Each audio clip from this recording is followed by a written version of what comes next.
Zoom, but maybe another Zoom that I No, missed. I don't want to report. It's a.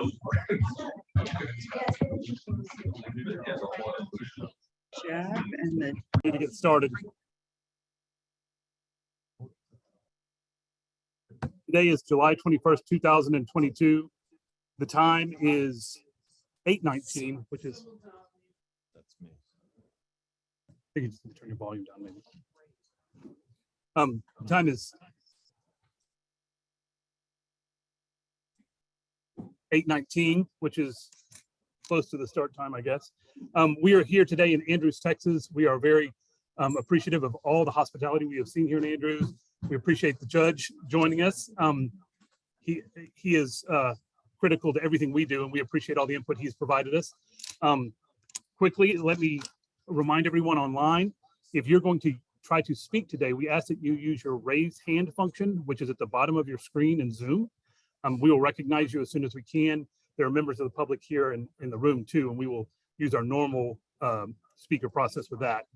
Today is a very long agenda, so we are going to work as long as we can. it's Simona, but she's trying to get it to. So we will work as long as we can until people need to leave to catch flights and get back home. So we think that'll be about 2 or 2:30. I hope that works with everyone's schedule. And with that, I'd like to ask the judge to say a few words of welcome, if you would. I would like to thank y'all to Andrews. I know y'all been here before. I know right before I took office, the commission was here, and I remember being a part of that just briefly. But I thank you for being a part of our community, coming and enjoying our community here today. I think that what y'all are doing is extremely important. What is with our low-level facility out west of town is extremely important.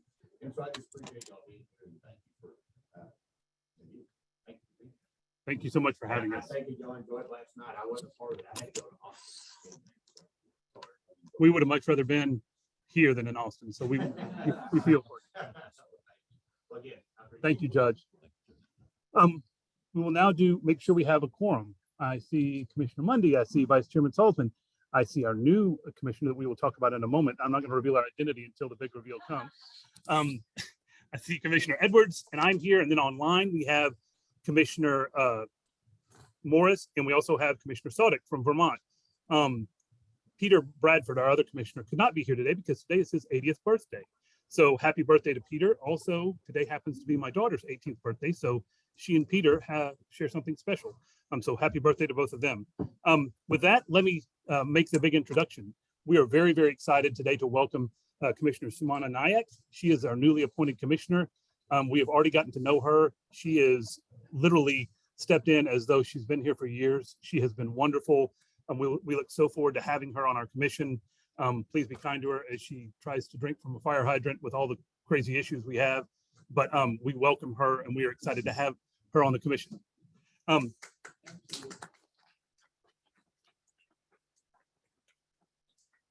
As excited as we are to have Commissioner Nayak, well, we are sad to report that Commissioner Dolgener has retired from our ranks.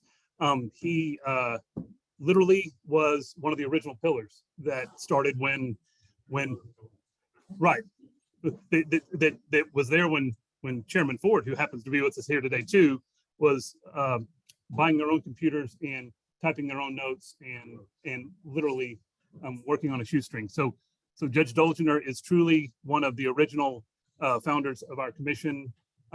He has been invaluable to both me personally, and I know to everyone who's been a commissioner. It is his knowledge and his fervor for the people of Andrews County and looking out for them has been really inspirational.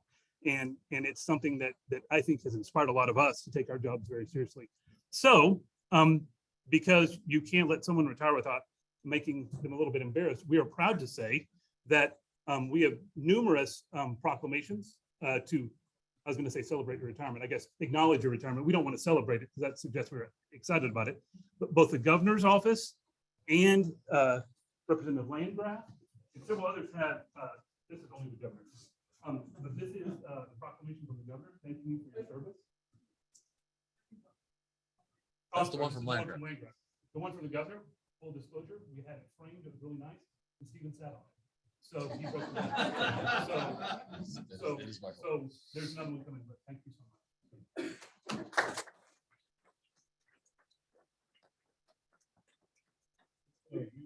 opportunity, and I'm not, my heart is in Andrews County. You all know that, the one's been here, he knows it, from the beginning, because me and him, I mean, Dr. Bedford, the original commission, we had a big hurdle with them. And we had everybody, kind of like it is now, letting the bunch and all the nuclear places and all the nuclear deals, and this and that. Telling Lana yesterday, I said, half of my, probably more than half, I don't know, I can figure it out. You know, you've been retired, you start forgetting. And then you won't remember the other part. But, so I was sworn in on Monday as judge. Tuesday, Lloyd Osmond came to the office and said, this bill passes.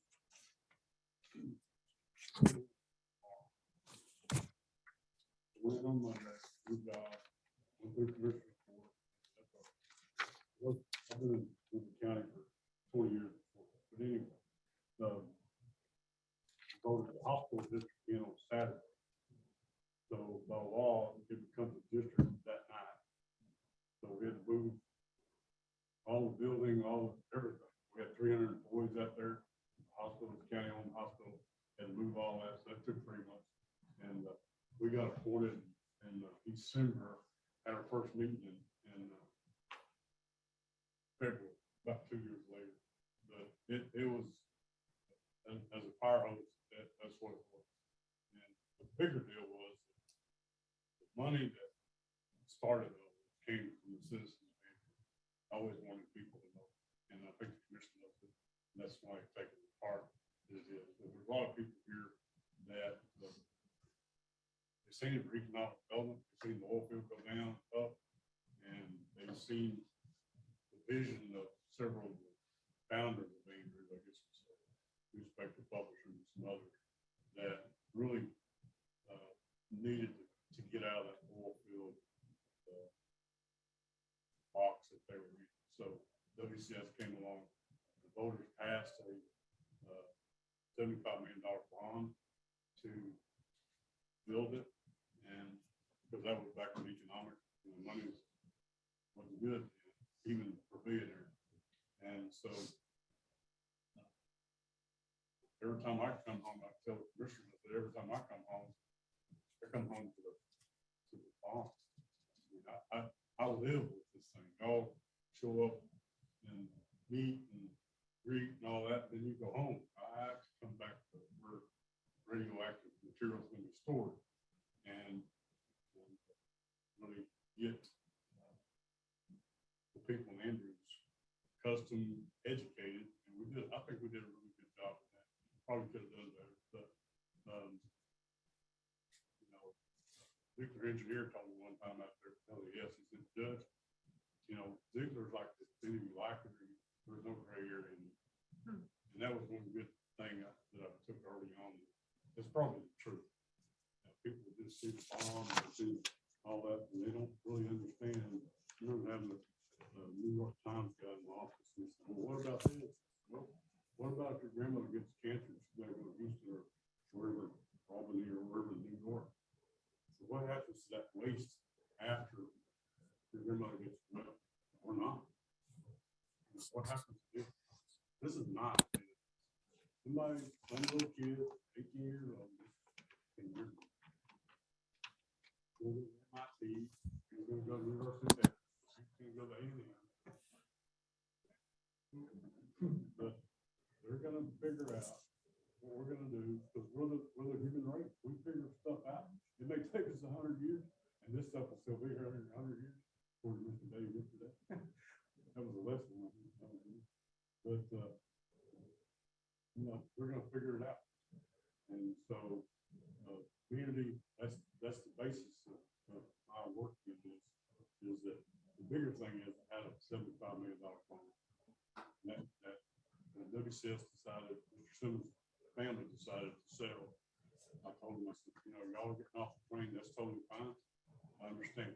He's not here anymore. You don't want to mess with it anymore. You don't have to. You can sell. So told Rod, said, the community wants off the bond too. So whoever buys it is going to have to buy the bond too. we don't want that possibility. We knew Mr. Simmons, we didn't know who was gonna buy it, we didn't know, it was very gray area. So that was a big time in my life.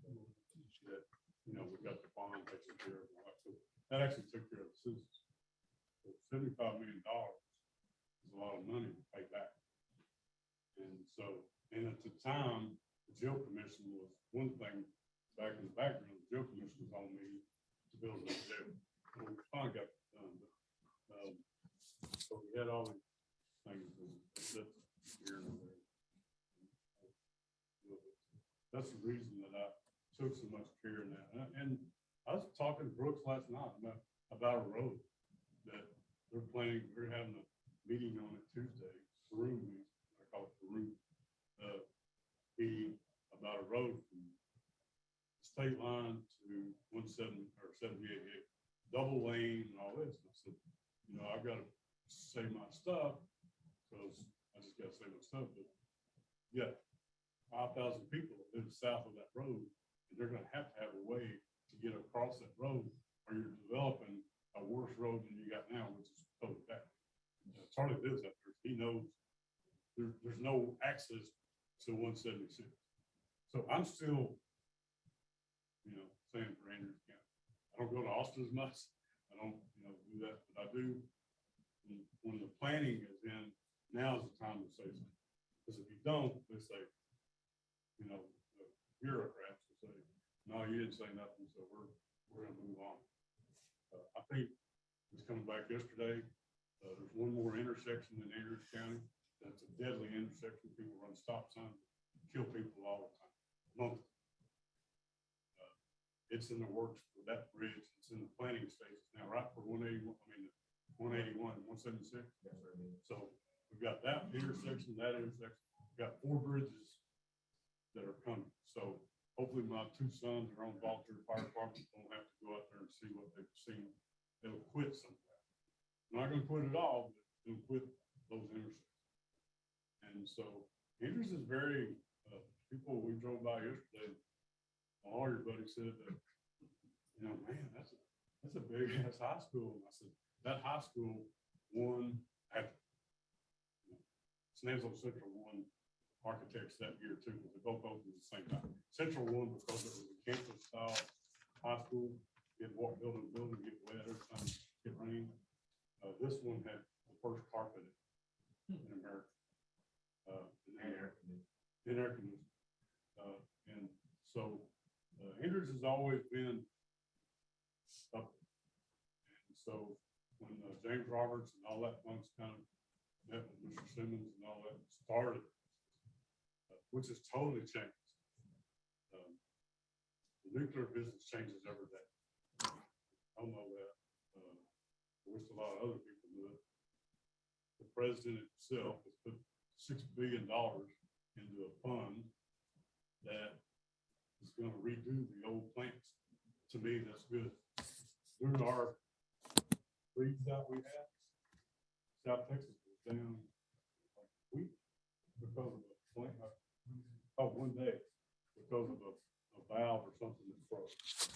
The other was running electricity for Dallas all the time. It's the cleanest, it's the best. No, it's waste is something we hadn't dealt with. We hadn't dealt with it worldwide. I mean, this is a worldwide problem. But I can tell you, you know, they reminded me yesterday about all the people. I never really seen them because I've really been running the county. We've had international people come here to WCS to the low level part. Not talking about anything but high, the low level part. This is the best place in America. It's the best place in the world. So be proud of what you have. I'm proud of Blue Mountain. Take it because it has to be. This position is different than any other. But this position is, and you got to be able to tell people what the law says, what the legislature intent for that place is, what the governor wants, what, you know, TCQ wants, NRC. There's 5 million people in there out there looking at stuff all the time. It's not that they are behind the fence without anybody looking. They have people looking at them all the time. So for different reasons, and I'm glad for them. Anyway, I wanted to tell you my heart in all this because today is the day, and I kind of realized that last night. But I also ate breakfast with her in the old cowboy way of doing things, shake hands and walk on. And I've kind of come to that, but I'm still here. I love all of you. I mean, I've made friends. I've been in this 14 years. And so I made a lot of friends. But learned a lot about nuclear. I never had a clue. You know, low level, high level. Meetings I went to, which was good. You learned a lot about how things happen. You know, a lot of it to me is about money. It's not about nuclear. It's about money. So that's something we got choked down with the rest. These guys are good. They protect the state, citizens of the state of Texas, what they think, and they're very, you can get a hold of them. A lot of times, state commissions, you know, commissions, there's a commission on every state agency in Texas. That's the way Texas operates. We have civilian people over every state agency. It's appointed by the governor. Appoints the governor's office, appoints about 3,000 appointees all the time. So when you get a change, you get a change. I got it where Perry appointed me twice. Abbott comes in, I'm thinking, well, I'm gone now because the governor, he appointed me twice. But so I'm ready. But I love all of you. And I think we've done, in 14 years I've been around you, we've done a lot. And I'm saying that for the room, but pretty well everybody in this room except for the Andrews people have been together for the last 14 years or more. Eddie, you've been, you know, stuck on trying to get the whole bill. So anyway, I'll shut up. I know you got a lot. Thank you, Judge.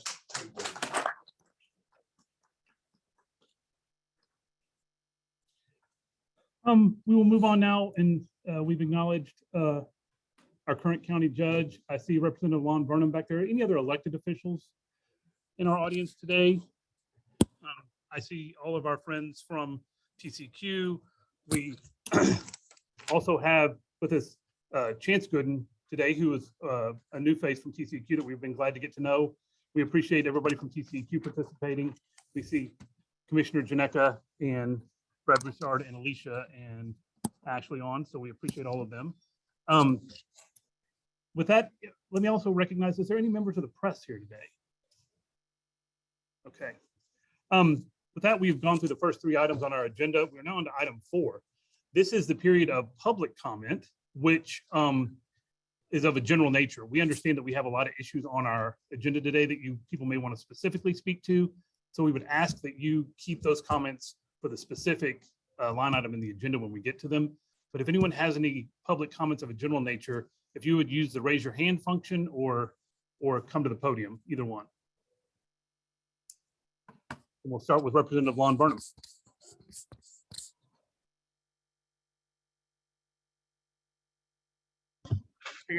Good morning, everybody.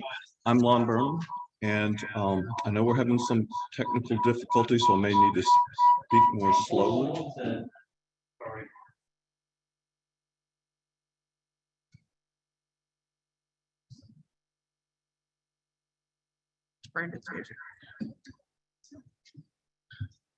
Sorry.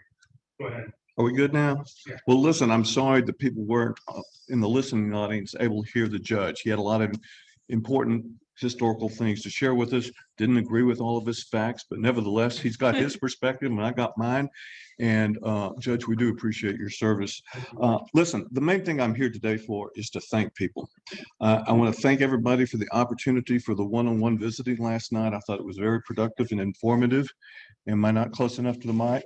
Okay, and I want to thank you for the opportunity to visit with you this morning, but I particularly want to thank your chairman and your ED for their comments at the TCQ hearing last month. Several of us volunteer citizens kind of followed their comments and tried to echo some of the comments, and I just want to build on that in part for the listening audience. We completely agree with you that you don't have enough regulatory authority, and that needs to be addressed in the sunset process. We also don't think you have the tools that you need to do the job that needs to be done. And we also feel like there needs to be stronger fee and penalty structure in order to get done what needs to be done. I think all of those changes need to occur. Now, some of us cynics who were sitting around at dinner last night were asking the obvious questions about your experience in the tour. We wondered if they showed you the closed monitoring well. We wondered if you discussed all the surface water that was out there in this semi-desert area, and whether or not you had the opportunity to see any of the wells that may or may not have water in them today. We just don't know.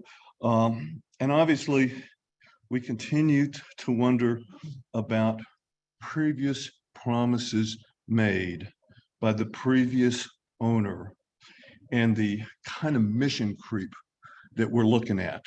I think we need to be concerned about that. If y'all will all recall, the historical origin of this, the Compact Commission, is the concept of Texas is responsible for taking care of its waste. And we're in compact, not with two, but one other state. We accept a whole lot more waste than that. There was an argument at one time that that is necessary because we want the company to remain solvent. That's not our primary objective here. Our primary objective for all governmental entities, and I recognize the limitation of the enabling legislation, the primary objective is health and safety.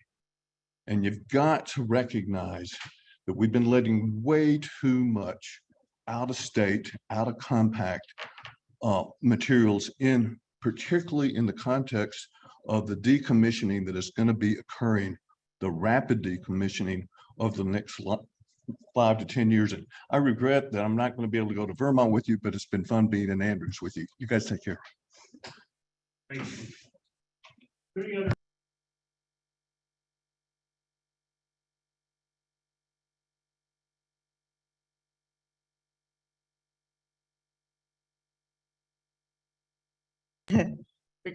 Good morning, I'm Karen Haddon, and I am the director of the Seed Coalition, Sustainable Energy and Economic Development Coalition.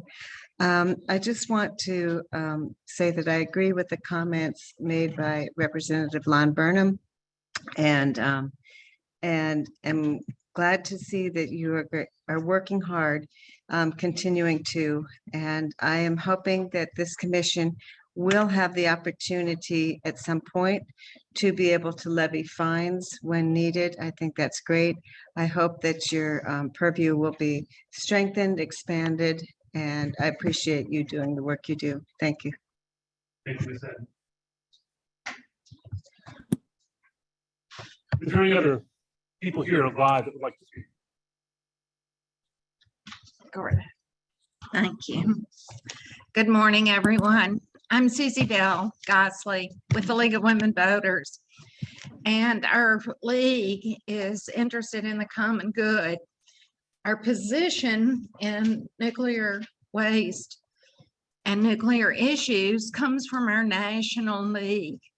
So our national league has a study, and leagues all across the country participate in that study. Then we come to consensus to develop our position.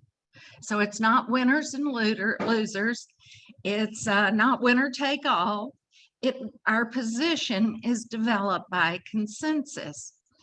And basically, in all of our positions, which are numerous and extensive, we support public health, we support the environment, and we also support the economy. So we develop our positions thinking in terms of balancing everything for the common good, based on our Constitution, the common good. I would like to also say that I presented for the league to the Texas Commission on Environmental Quality. I'm saying the name long. That's the acronym is the TCEQ for those who are listening. And I would like to send that statement to you instead of taking the time today to read it to you. But we have some recommendations that we think that will strengthen your ability to be more effective. And we also think that there are some things that if there are any things that you have any questions about, I'm most happy to discuss with you. So thank you very much. Last night was most enjoyable, and I really look forward to meeting those of you whom I have not gotten to know well. Thank you. Thank you, Ms. Crossley. And if you'd send those comments to the administration Yes, email address, they'll get distributed. I will. Thank you. Thank you. If you'll distribute them to everyone, Yes. please. Thank you. Chairman Ford.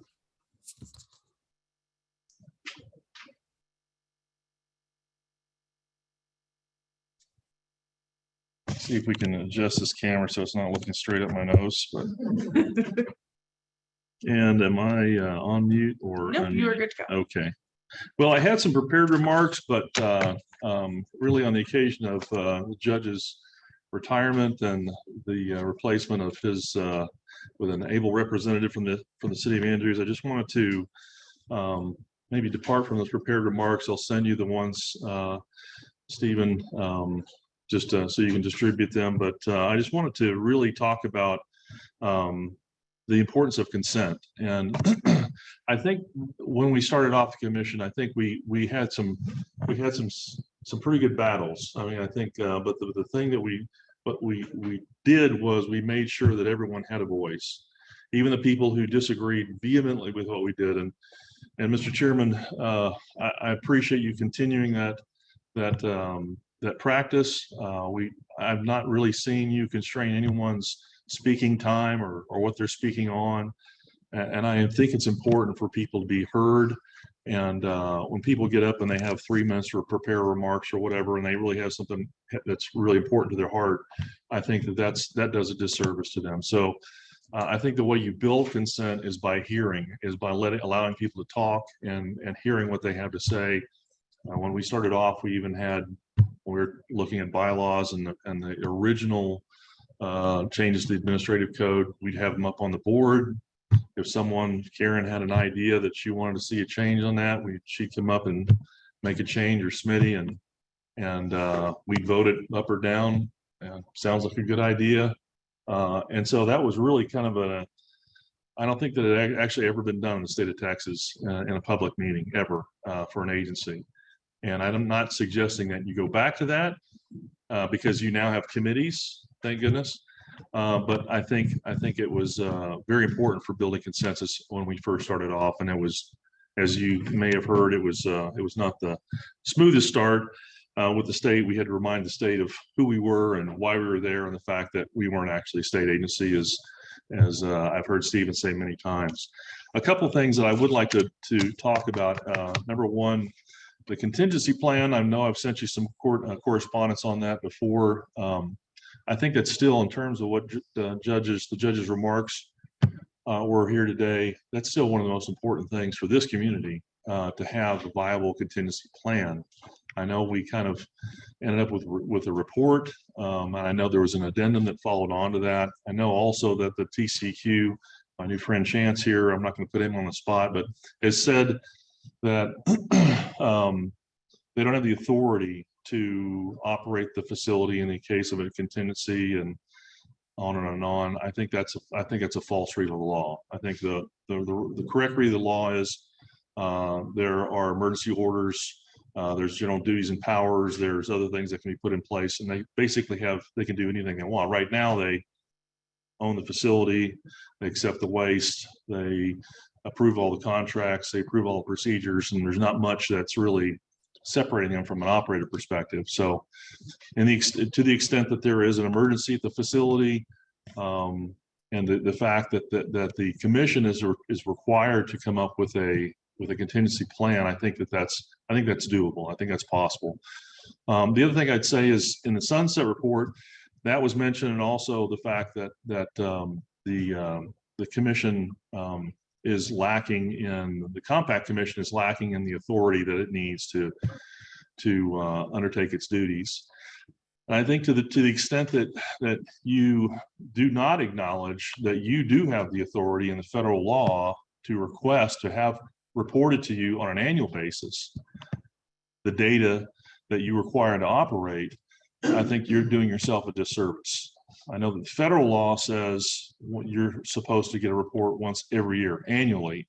I know that Senator Seliger created an amendment in 403 that changed that to every 4 years. And to me, that doesn't change the federal law.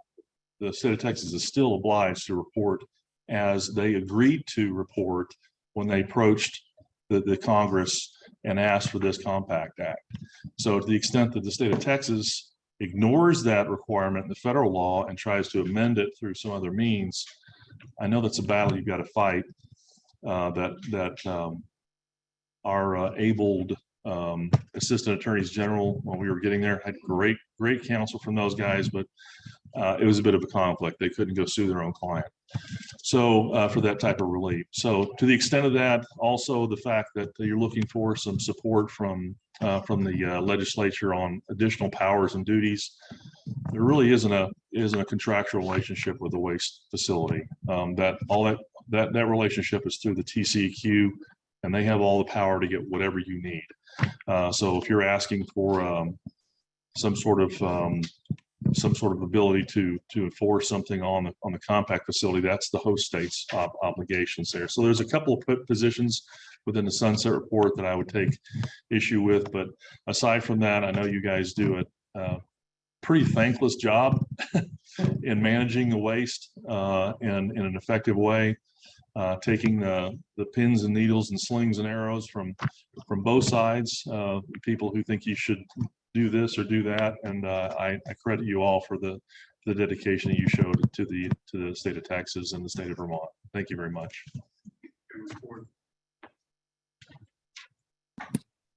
Any other members of the public that would like to speak on general matters? Yes, sir, if you can go up to the podium.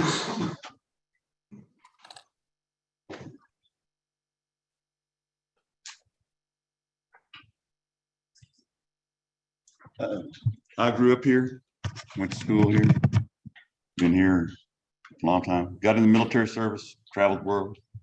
It changed my synapses. So I have a bigger perspective of what I used to have. And I'm really appreciative of the variety of people that are here. I had no idea. You're enlightening me. Most of us in this community, as these gentlemen will tell you that live here, Mr. Falcon, our ex-judge, that we're a working class people mostly here. There's a lot of labor here. And we're 24/7 times on these jobs. And then I used to be a little involved in the community when I first came back to the community and drug my wife here, who thought she went to the end of the world. Now you couldn't drag her out of here. She couldn't believe they had counter checks. Anybody know what that is? Nobody? Okay, they give you a blank check at a store and let you sign it. And she was amazed that they would take a blank check from her. My children consumed my life shortly, and as they do. And so I lost contact really basically with the community. I think the biggest thing that we don't get on this is edified. I had no idea it was this involved with you guys. And that's why I'm here. I'm trying to re-engage with the community and understand as much as I can, so I don't make the wrong assumptions. So I think probably you need to start with the grassroots somewhere, high schools, elementary schools, somewhere about making them understand what it is that you do. We have some educators in the room, and they know how important it is to get somebody when they're young, adaptable, full of energy, and want to know what's going on in their community. If you can't energize them in the community at that age, they lose track of what they want to do and what you do. So I don't know how you're going to go about it. That's not my area of expertise. And Judge Falcon and some other people in the room that are educators have to come up with that plan, but you probably need to have something in that line that details help people understand what's going on. Thank you. Did you say your name? I'm sorry. My name is Daniel Wheeler. I'm nobody. I have no power in this community except voice. I Thanks. appreciate your comments. Thank you very much. Anyone else here in the room before we go to the members of the public online? Yes, ma'am. If you would please state your name. Yes, hello, my name is Elizabeth Padilla.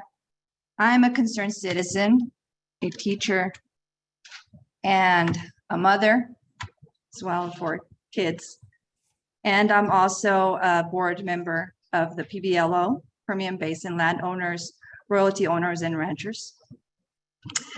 And I'm here because I'm very concerned, and I've always been very concerned ever since I first heard about WCS and what it all does out there in relation to storing waste. I have to say that I'm not so happy about that. But here they are, right? And I think that it is something huge, the fact that we need to protect the well-being, the health of this community, of the people here, of our children, of our future generations. In many of these years that I have been looking into the history of WCS and how it came to be, I have to say that I felt quite some discouraged in the history about how it all came to be here. Because we first had some geologists and some reports done, some previous studies that had also stated that WCS was not suitable for the disposal of any waste. Now, these reports and these studies had been found by experts, geologists, and people who were concerned about the well-being of this community. And well, first of all, one of the things that was noted was that the maps that had the aquifers stated or labeled on the Texas state was one of the things that I noticed there was the Ogallala Aquifer, the Antlers, and the Gatunia, which are all embedded. And anyways, I realized and I noticed that these maps were changed to where the OAG, or the Ogallala, Antlers, and Gatunia, were somehow by the state shifted upwards above the WCS site. And this change of maps occurred in 2006, I believe. So I'm very curious about how or why the state of Texas decided to do that. Okay, we had the Ogallala Aquifer on the side and all of a sudden shifted up. You know, how did that come to be? That was one of my concerns. Also, we've had some geologists who have also stated that the OAG, or the Ogallala, Antlers, and Gatunia, are the unit is within the walls of the site of the landfill. So that's something that, again, experts, geologists have stated. And I think that we need to look into that as well. And some of this might be repetitive. I understand that a lot of these people have also, or probably have stated this in the past, but something that we really need to look into. Is the site really suitable for us to start, you know, looking into getting more waste? Again, I'm here as a mom, as a teacher, as a concerned citizen who has been looking into this for quite some few years already. And I ask that you really look into this.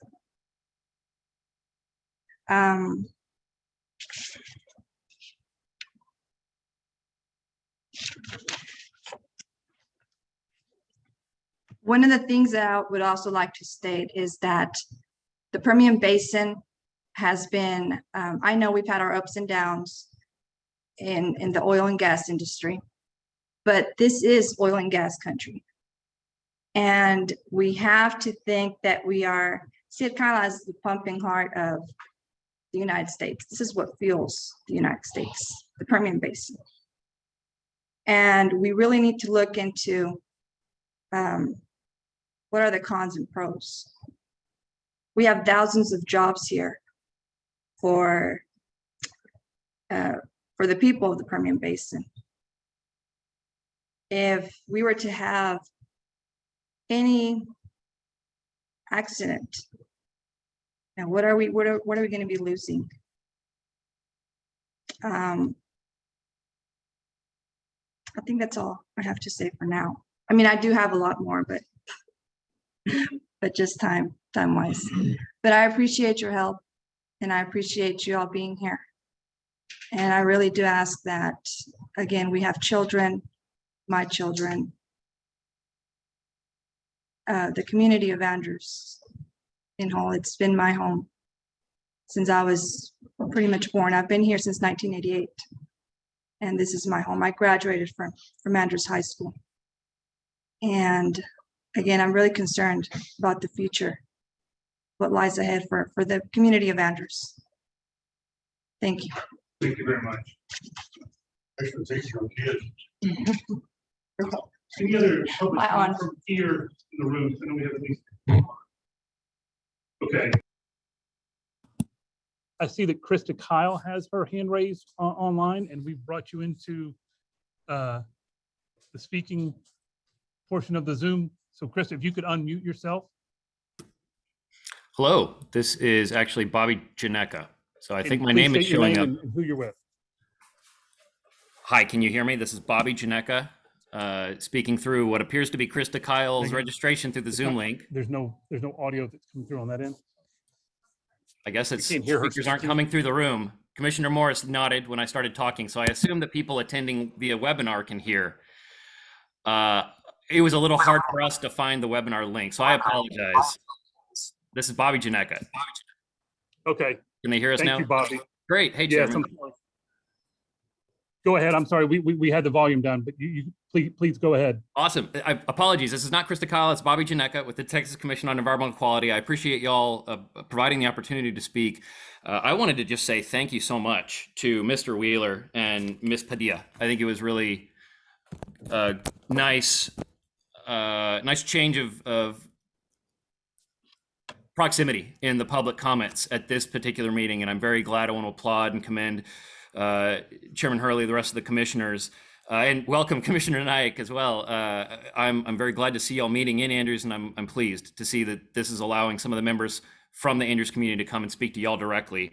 I wanted to just answer one comment from Mike Ford earlier, his point on his interpretation of TCQ's legal authority on how to operate and what flexibility we have under the law. I appreciate former Chairman Ford's interpretation, and I think that that's a worthwhile and novel legal opinion to look at and investigate, and I encourage the Compact Commission to do their due diligence on that.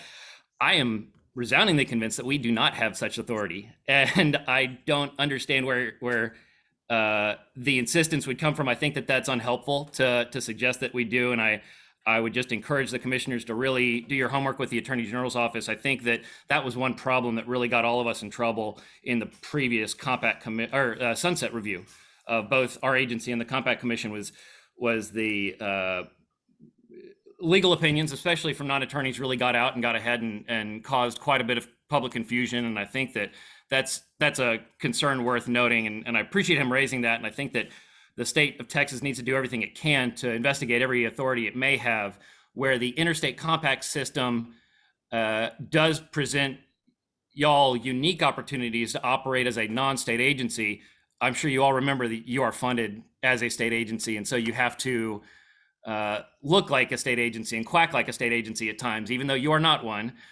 So I appreciate the encouragement to embrace the novel legal authority that may be available to the Compact Commission. I think we're all aware of how much new uses of legal authorities in this particular issue space, unfortunately, seems to rile up public concerns more than it seems to help reach policy ends. So I will just in my point on that one, but I will turn briefly to some of the other concerns that have been raised that have come up in previous Compact Commission meetings, and I appreciate hearing them. I don't consider it a repetition at all, Ms. Padilla, to repeat concerns that might have been prior stated. And I think that though I have no concerns in my understanding, in my recollection of where the maps for instance, the boundaries of the Ogallala aquifer, where the Texas Tech scientists revised their maps of the aquifers and noted that there were not any water-bearing features of the Ogallala underneath the area that waste control specialists really continued to characterize and continued to drill wells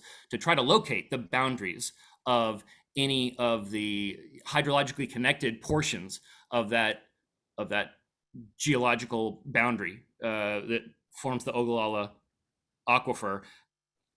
That said, I don't disagree that does look like a concerning turn of events when you're a member of the public looking in from the outside. And so I appreciate her raising the question, because that tells me at TCEQ that we need to redouble our efforts to take the good work and good homework we've done in leading up to our continued finding and assurance that this is a site that poses no significant risk to the public or the environment, so long as it is operating under the conditions that we have set under the license. And I look forward to continuing to work with the Compact Commission in working to build the public's confidence in exactly that point. So I just really appreciate y'all meeting today. I don't want to take any more of your time. Thank you so much, and safe travels after the meeting. Thank you so much, Commissioner Janeka. We appreciate your comments.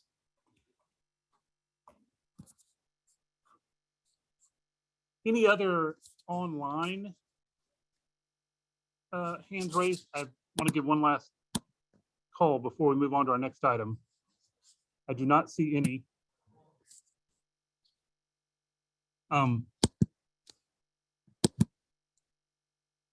So with that, I believe we can move on to item 5, which let me stop here and do a little bit of rearrangement.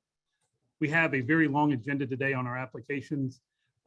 We are going to take one matter out of order because I think it's relevant for all the applications, and that is we're going to take up next item 11, which is a discussion on conditional carry program in compliance with Texas Health and Safety Code 401.207E. Let me explain why this is a line item and make sure everybody is reminded of our conditional carry program. Several years ago, what we discovered was that because of the way you measure irradiated hardware and apply for carries related to it, it is a bit of a guessing game, and it's at best an estimate. And generally, we found that when the carries actually came to WCS, they were sometimes as much as 50 or 75% less than what they had asked for. So as a result, on paper, we began to hit the 275,000 carry limit that is set out in the Texas Health and Safety Code, but it never actually happened. So we saw that as a problem that we were trying to overcome. So what we developed was this conditional carry grant program. What it means is that anytime there's an application for irradiated hardware that asks for more than 15,000 carries, if we grant the application, it is conditional. What that means is that it's not an actual grant or a firm grant of those carries. Instead, what it is that it gives the generator the opportunity to, when the shipment is ready to ship and a new measure is made of the carry count of that irradiated hardware, they send a request to us with a newly revised number, which is almost 100% of the time lower than it was in the original application. We authorize that shipment based on that new number, and that becomes the number of carries that are actually granted to them. That's important because in today's agenda, we have 265,000 carries on the agenda, which would be obviously the vast majority of the 275,000 carry cap that we normally otherwise have. So we are not, if we grant all of the petitions before us, we will not be granting 265,000 carries today. The vast majority of them will be conditional, which means we are not anywhere near the 275 cap. However, there is a potential that we are, because with every conditional grant, when people actually ship, they begin to eat up those carries. As a reminder to those of you that may be a small quantity generator, your set aside will always be there. So none of this could ever impact the set aside we make for small quantity generators. We hope that assures you that if you are a small quantity generator, you will not have a concern about getting it done. For the rest of you that aren't small quantity generators, that do have normal petitions that come before us, when we grant you your carries, that is what I will call a hard grant of carries. So if you come before us and it's non-irradiated hardware and you ask for 1,000 carries, if that is granted, then you have a vested right to those 1,000 curies. So we will always, when we grant those curies, those will always count against the cap. This irradiated hardware grants that comes with the conditional curie program will not count against the cap until it's actually shipped and delivered to the site. What that means is that there is the logical possibility that because of the conditional curie program, we grant conditional curies that exceed the 275 cap. So in practice, what will happen is it will then become a first come, first serve.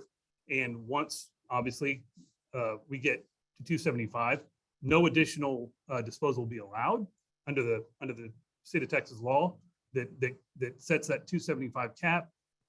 What we have been discussing as of late, because of the large number of curies in this meeting, and we anticipate, obviously, we'll have more meetings with more curies requested, is we are going to work on developing a process that as we get close, and close is probably a relative term. We don't know if that's 200, 225, 250, whatever it is, we will start giving notice to everybody involved who has a conditional curie grant or who may just be a generator who otherwise wants to put an application before us, to give fair warning of where we are, how much is left, and let people govern their actions accordingly in their best interest.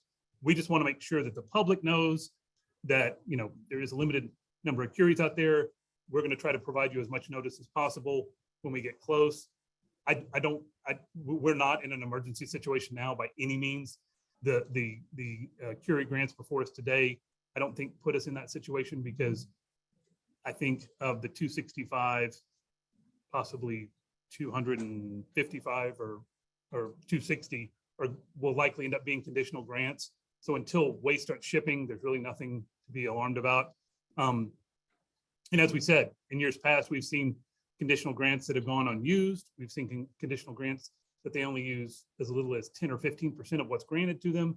So until the process of shipping actually starts, there's really not a lot to discuss or be concerned about. But we wanted you to know that, because on paper, if you look at our agenda today, we have 265,000 curies on the agenda, but that's probably a little bit of a misnomer. And we just wanted to explain that to everybody. I want to make sure any other commissioners that have any comments on this have the opportunity to speak to it, because I think this is important that we kind of set this table before we start going through this, before these myriad of applications. So anybody else have any comments on that? Not on that point, but since we're in the community, can I suggest that we go around and introduce ourselves so we're not just nameless faces Okay. in suits to people that were making decisions affecting your community? That is a great idea. If everybody is as I call on you, if you would unmute, that way people can hear you. I've already introduced myself. I am Brandon Hurley. I'm the chairman of the Low Level Commission. So I will start then to my right. Just like a thumbnail of what you are, other than saying. I am an attorney.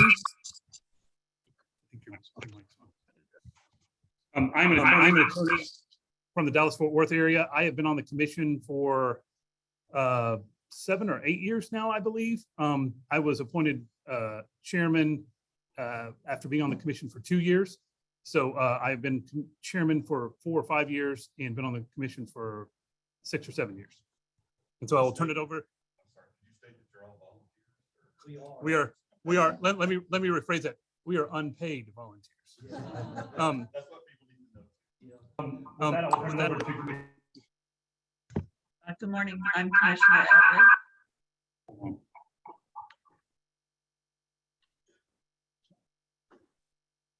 Sorry, go ahead.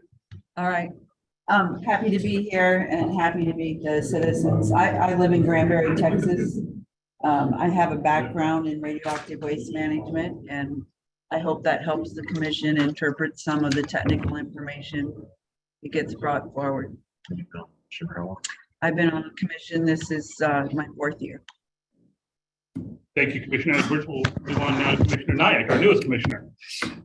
Hi, I'm Sumana Nayak. I'm from Andrews. I've been living here for about 19.5 years. And I'm really blessed that I live here. And thank you to the governor for trusting in me and appointing me as a commissioner. This is everything is new to me. I hope, with the help of, all these very qualified commissioners. I get, I can do my duties. Thank you. Thank you very much. Vice Chairman Salzman. Good morning. Can you all hear me? Is it coming through? Okay. My name is John Salzman, and I'm the vice chair. I was appointed to the commission, I believe 2010, 2011. My background is I'm a certified health physicist, which is basically a professional in radiation safety. I live in Driftwood, Texas, which is a small bedroom community of Austin. We don't have quite the traffic they do in Austin, but thank you to Andrews for hosting us, and I appreciate everything you all do. Thank you very much, Mr. Vice Chairman, and Commissioner Mundy. My name is Jeff Mundy. I'm an attorney also. I live in Austin, and historically, I've been a plaintiff's attorney doing personal injury with a lot of occupational disease. My clients represent the injured workers, if you will, including many that have worked in some of these power plants. Recent years, my practice is primarily representing ranches that are fighting pipelines and oil issues on their ranches. And so I'm sensitive to the rural-urban tension and some of the issues that go on there. I've been this is my third year on the commission, and do you mind if I give like a little framework of what they're about to hear on our stuff? We have some committees, and you'll hear we have a technical committee, and Commissioner Salzman's in charge of that. So you'll hear him give a kind of overview of the application we're about to be presented to consider. And so he looks at it. He has a very heavy technical background. Commissioner Morris, who's online, does, and Commissioner Edwards. So they look at it from technical perspectives, and Chairman Hurley and I kind of give it the free volunteer lawyer look on issues sometimes when issues come up. We also have a contingency committee, which we deal with is by statute, we're tasked to look at continuity of operations if something were to happen for a business reason. And what you will hear today is important export applications. That means anything that originates in the state of Texas or state of Vermont, we do not have any oversight over that.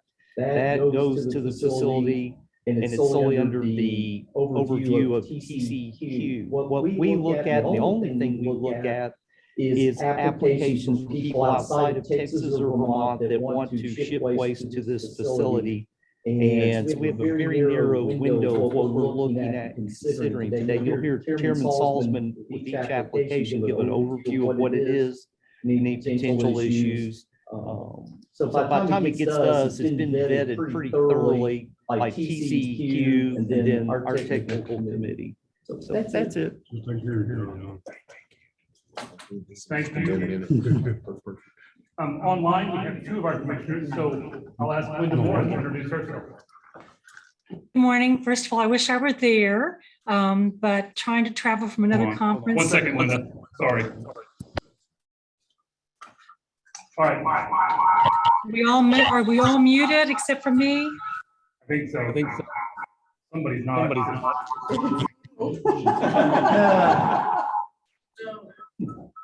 Okay. Linda, can you move Brandon for a minute? I did.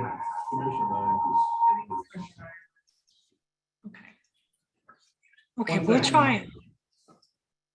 Try clicking mute.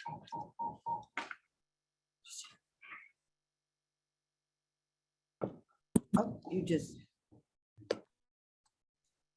Safe to Okay, try Linda. now? Okay, Yes, I think perfect. so. Thank you. Oh, good. First of all, I wish I could be there with you and folks from Andrews County. Travel from another conference in Washington State yesterday prohibited that. But at any rate, so Linda Morris, I have been on the Compact Commission since 2011, appointed at the same time Commissioner Salzman was. As we've stated, I am a health physicist also, and along with Commissioners Edwards and Salzman, as Commissioner Monday stated and stuff, provide some of the technical information that the Compact Commission uses. Chair of the Rules Committee, but also serve on the Contingency Committee, Technical Committee, and Capacity Committee. So I volunteer if anyone from Andrews has any questions, want to talk about some technical stuff, might be able to help with, please feel free to contact me. But at any rate, so I'm glad that I can participate via Zoom for this meeting today. Thank you, Commissioner Morris. And finally, last but not least, Commissioner Sautic, if you'd unmute yourself and introduce yourself to the group. My name is Dick Sautic, and luckily you can't see me. I have been on the commission, I think, since 2009 or so, maybe 2010, quite a while. And so has Peter Bradford, my co-commissioner from Vermont. We are both of us have been chairs of utilities commissions many years ago. And Peter is also a former commissioner on the NRC. And so we don't have a lot of specific information in this sort of thing, but we've had some exposure, some considerable exposure to the utility industry. I guess I ought to just take this time to say that I have now, I think, nailed down the conference room here in Vermont, and we look forward to welcoming you to Vermont on September 29th. Hope you'll stick around. Peak foliage is usually over the following week. Perhaps you can stick around and enjoy that. People have enjoyed their trips here before. And one of the features sometimes is rain, which you lack out there. And that was a welcome feature. I think, you know, one of the things that just stuck in my mind when, I forget who was talking this morning, had to do with the fact that Texas, so I guess Bobby Janeka, that Texas finances in this, and therefore somehow Texas can make all the decisions. Vermont, I want you to know, contributed substantial amounts of money, particularly the startup of this enterprise. And my own personal belief is that this is the kind of ideal, given the waste, the nuclear waste problem. This is the ideal way to solve it. I mean, nobody else, I think, has come anywhere near this in terms of the quality of their facility and that sort of thing for low-level waste. I learned of the Ogallala Aquifer question when it was first appointed, and that, I think, is a continuing concern, but the whole business of rejiggering maps and whatnot. But other than that, which of course is could be a major question, but it went by the boards a long time ago. I think this is the way to do it, and I'm honored to be on the commission. I think it's a wonderful group of people, and I appreciate everybody. Thank you. Thank you, Commissioner Sautic.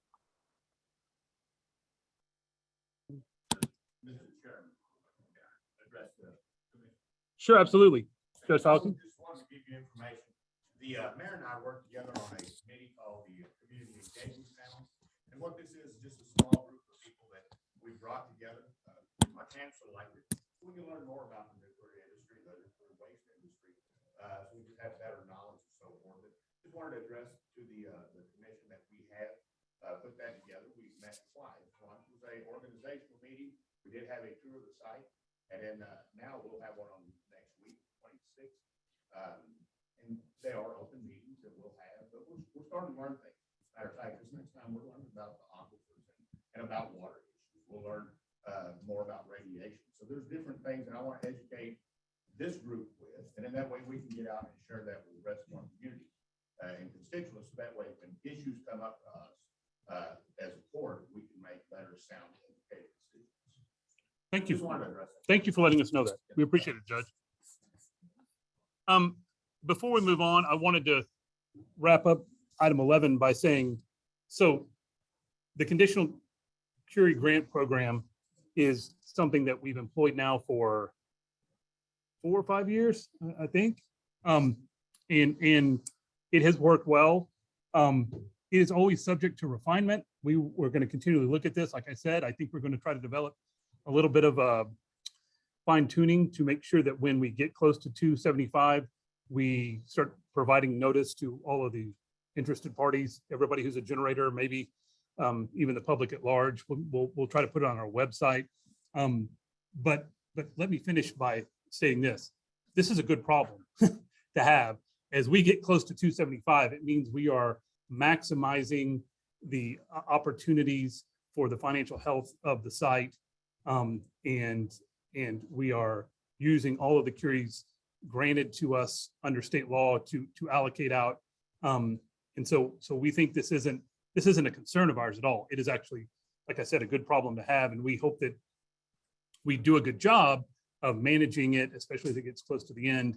But our point in saying all this is this agenda today is both a little bit daunting, but also very encouraging that we have people who are out there that want to, potentially put 265,000 curies into the compact waste facility. So with that, is there any other comments from any commissioners on the contingent curie program, or do we need any further explanation? All right, then with that, we're going to move on to item 5 in the agenda, which is, oh, I'm sorry. Sure, there's been a request for a short break. So it is now 9:27. Let's try to be back by 9:37. So a 10-minute break if you would. And we will get back to it, starting with item 5 on the agenda.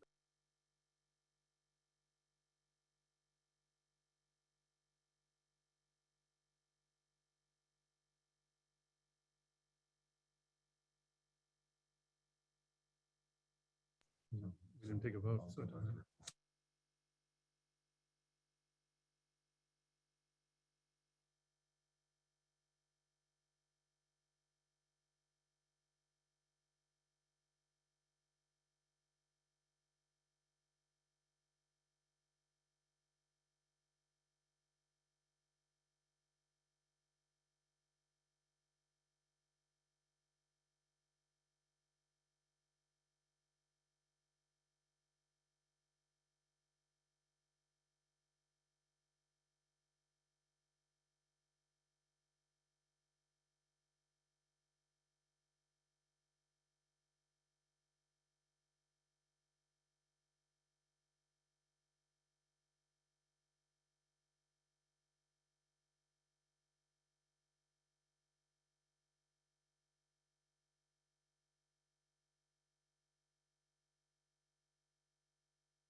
I also can't live without my phone, so I don't know what to do about it.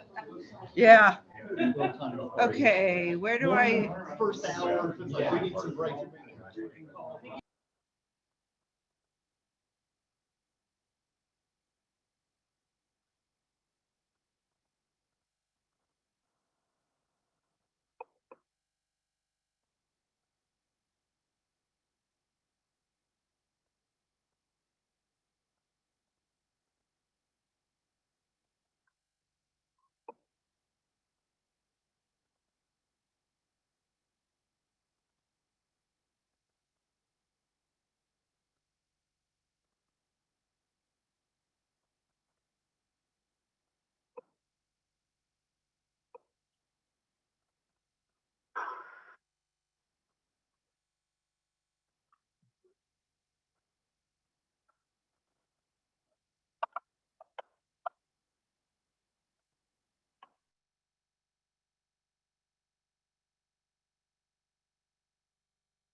Okay, I think we're ready to get started again. I didn't say you were. He said something about you being technical, but we will get back started now. I'm back with item 5 on our agenda. It is 9:37. We will begin back. Item 5A is the first of 17 import applications. This one is from Thomas Gray and Associates. And with that, I will turn it over to our technical committee and Vice Chairman Salzman.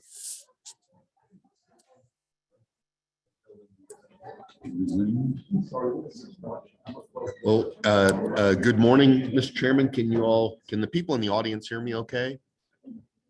Hopefully. Okay. The technical committee has received and reviewed an import application from Thomas Gray and Associates. It was received April 1, 2022, and it's number 1-0336-00. In this case, Thomas Gray is a broker who is a licensed waste processor and collector requesting authorization to dispose of waste in accordance with the Act. They have specifically requested authorization for Class A, Class B, and Class C stable and unstable discrete items, including sealed sources, macro encapsulated and stabilized in concrete, depleted uranium, and low-level radioactive waste.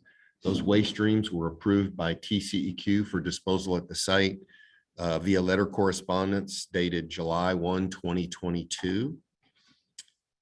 They have requested an authorization for 2,000 cubic feet and 1,000 curies. We received no comments on this import application. In this case, they have indicated the waste will originate from a very long list of states. I'm not going to read it here because it's so long. But I would note that those states include waste that would come from the southwestern and potentially the Rocky Mountain compacts. Those compacts require export authorization. And so if the commission approves this import request, they would have to send those export authorizations as well as generator authorizations. They have requested an agreement that would terminate August 31 of 2023. So it would basically start September 1 of 2022.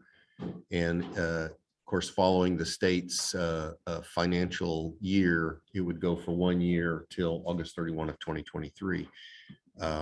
In addition, they have requested this be considered under small quantity generator set aside, and generally, I think the commission would concur so long as any of the waste does not come from a nuclear utility, and they'd have to, when they provide their generator authorizations, they'll have to make sure that there's no nuclear utility waste in those shipments. The technical committee recommends approval, and I'd be happy to answer any questions. Any questions for the technical committee on item 5A, the input application of Thomas Gray and Associates? And I will probably do this based on the discussion we just had. I will find out for each one. This is obviously not an irradiated hardware application, so this would not fall under the hearing allocation program. Any other questions for the technical committee? Here none, we move on to a motion. Give me just one moment. So but before I make my motion, I would like to correct one statement, and that is the technical committee is actually myself, Commissioner Morris, and Commissioner Bradford serve on the technical committee. Also, John, can we get a quick description again of what the small quantity generator set aside is? How much have we set aside for small quantity generators? For this fiscal year, or for the, I'm sorry, the upcoming fiscal year. 5%. Actually, what we typically have done in past years is set aside 2,000 curies for small quantity generators. And with the applications that we have before us today, that would use up the entire small quantity generator set aside. that we have loosely established in previous years. There is no codified specific curie amount for small quantity generators. So my belief is that we would actually continue to increase the amount that we would set aside for those small quantity generators that in essence subtracts from the 275,000 curies.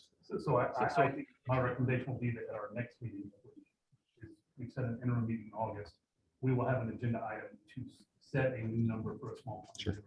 I just want to make sure everybody knew that. I'm sorry. Go ahead. All right. I make a motion that we approve the import application from Thomas Gray and Associates, number 1-0336-0. The waste class is Class A, Class B, and Class C. The waste form is stable and unstable. The waste to stream is discrete items, including sealed sources, macro encapsulated and stabilized in concrete, depleted uranium, and low-level radioactive waste. The volume is 2,000 cubic feet. The total radioactivity is 1,000 curies. The waste will originate from a very long list, which I will provide to the administration for the actual agreement. Any waste coming from the Southwestern Rocky Mountain compacts, they'll be required to provide us those export authorizations. They also are required to provide us generator authorizations. That information has to be provided to the commission in no more than 4 information packets. The agreement will be for a 1-year period terminating August 31, 2023, and this will be considered part of a small quantity generator set aside, subject to none of the waste coming from a nuclear utility. There's a motion. There's a motion and a second. Any further discussion on the import application represented in item 5A from Thomas Gray? The public comment on item 5A. With that, make sure that's unmuted too.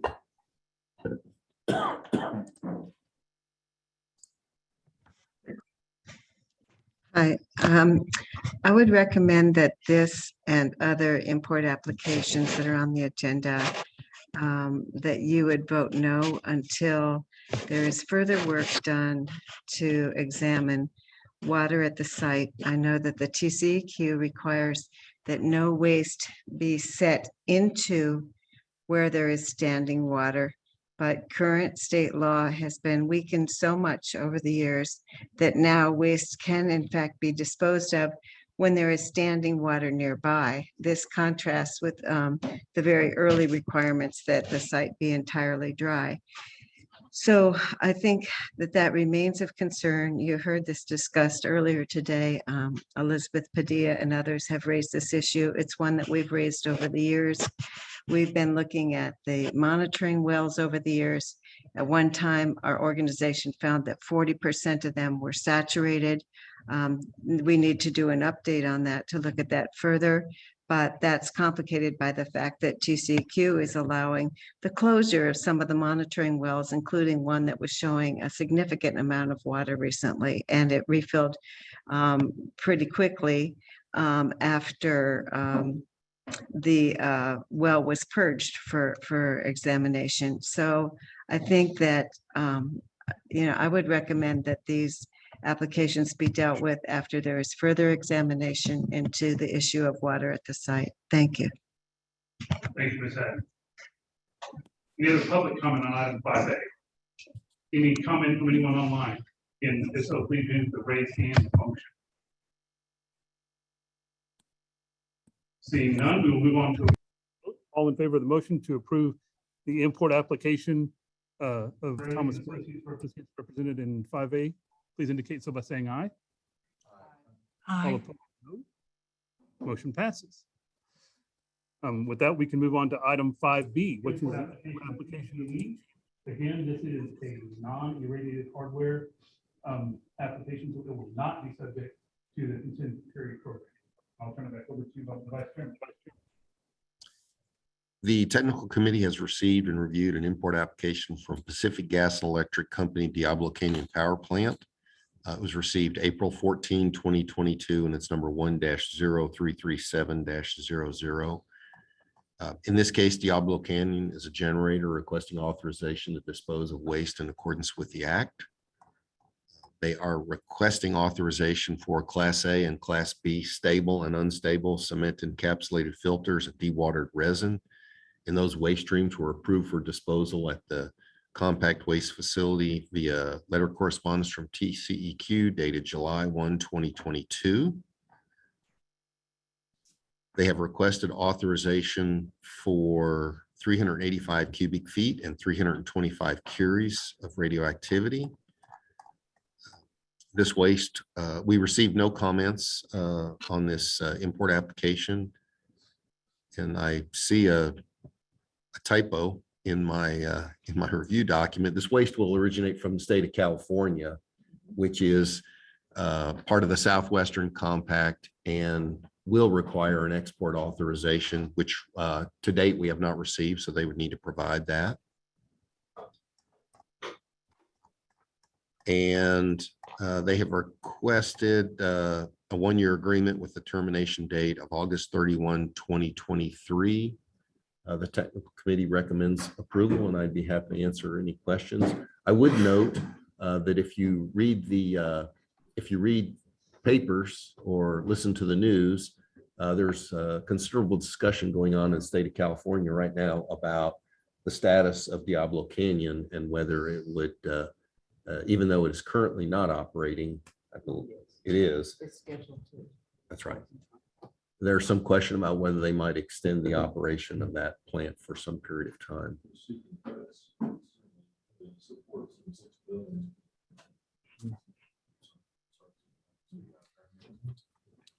Any questions for the technical committee on item 5B, import application of PG&E? Now we can move on to a motion. I make a motion that we approve the import application from Pacific Gas and Electric Company Diablo Canyon Power Plant number 1-0337-00. That authorization would be for Class A and Class B stable and unstable waste. So the waste class is Class A and Class B. The waste form is stable and unstable. The waste stream is cement encapsulated filters and dewatered resin. The volume is 385 cubic feet. The total radioactivity is 325 curies. The waste will originate from California, and so they'll need to provide export authorizations from the Southwestern Compact. And this agreement would terminate August 31 of 2023.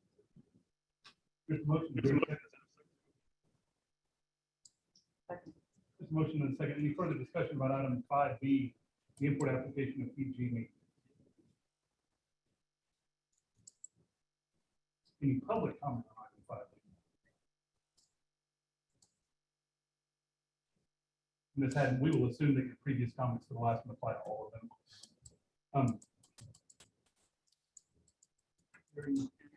Anyone online that would like to speak to item 5B?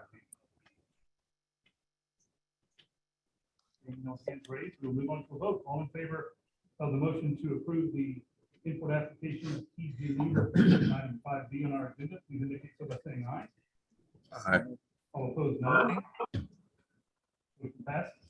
We'll now move on to item 5C, which is the import application to Constellation Energy, which once again is a non-irradiated hardware application, so it's not subject to the contingent carry program.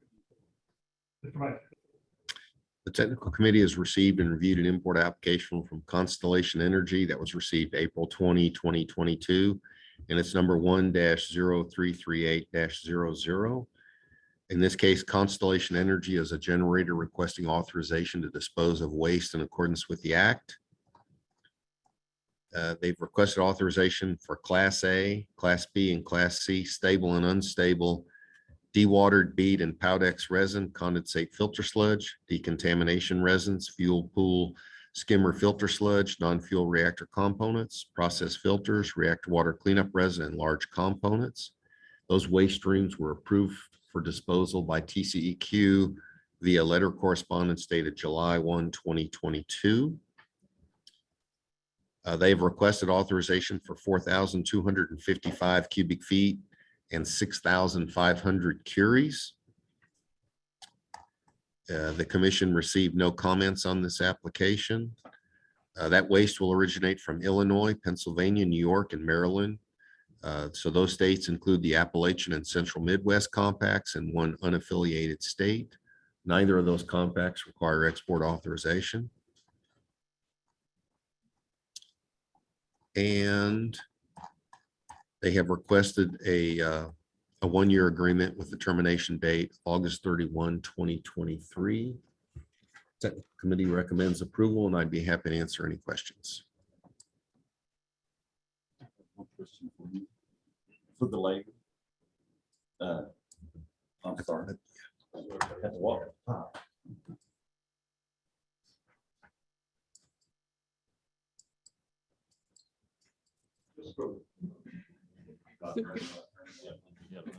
Please state your name before you ask your question. There you go. My name is Daniel Wheeler again, local citizen. Just for the layman, at the top of your application, you're saying it's non-irradiated, but it's an emitter. And people probably need to know the difference in that. If it's non-irradiated versus still being an emitter, it needs to be in your system.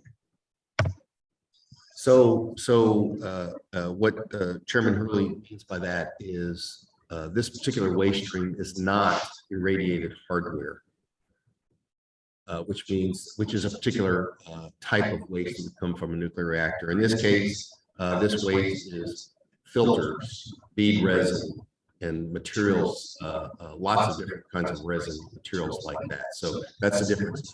Both, whether it's resin, filters, or radiated hardware, all of those materials emit radiation, and they have a certain amount of radioactivity associated with them. It's just a different type of waste, if you will. Thank you for that. Any other questions? Of the committee, we'll move on to a motion. I would just add one comment. Probably not on. The other thing besides what Commissioner Salzman, Vice Chairman Salzman said is that irradiated hardware typically contain a lot more radioactive activity than the sludges and filters and resins do. Any other questions for the Vice Chairman? Hearing none, we can move on to the motion. I make a motion to approve the import application from Constellation Energy number 1-0338-00. The waste class, Class A, Class B, and Class C. The waste form is stable and unstable. The waste stream is dewatered bead and Powdex resin, condensate filter sludge, decontamination resins, fuel filter sludge, non-reactor fuel components, or non-fuel reactor components, process filters, reactor water cleanup resin, and large components. Volume is 4,255 cubic feet. The total radioactivity is 6,500 curies. This waste will originate from Illinois, Pennsylvania, New York, and Maryland. Does not require export authorizations. And this agreement will terminate August 31, 2023. There's a motion. There's a second. Second. There's a motion and a second. Any further discussion about item 5C, the import application of Constellation Energy? Melissa Watt is here, Assistant Attorney General. Public comment on item 5C. Melissa Watt is here, Any Assistant comment Attorney on General. about item 5C?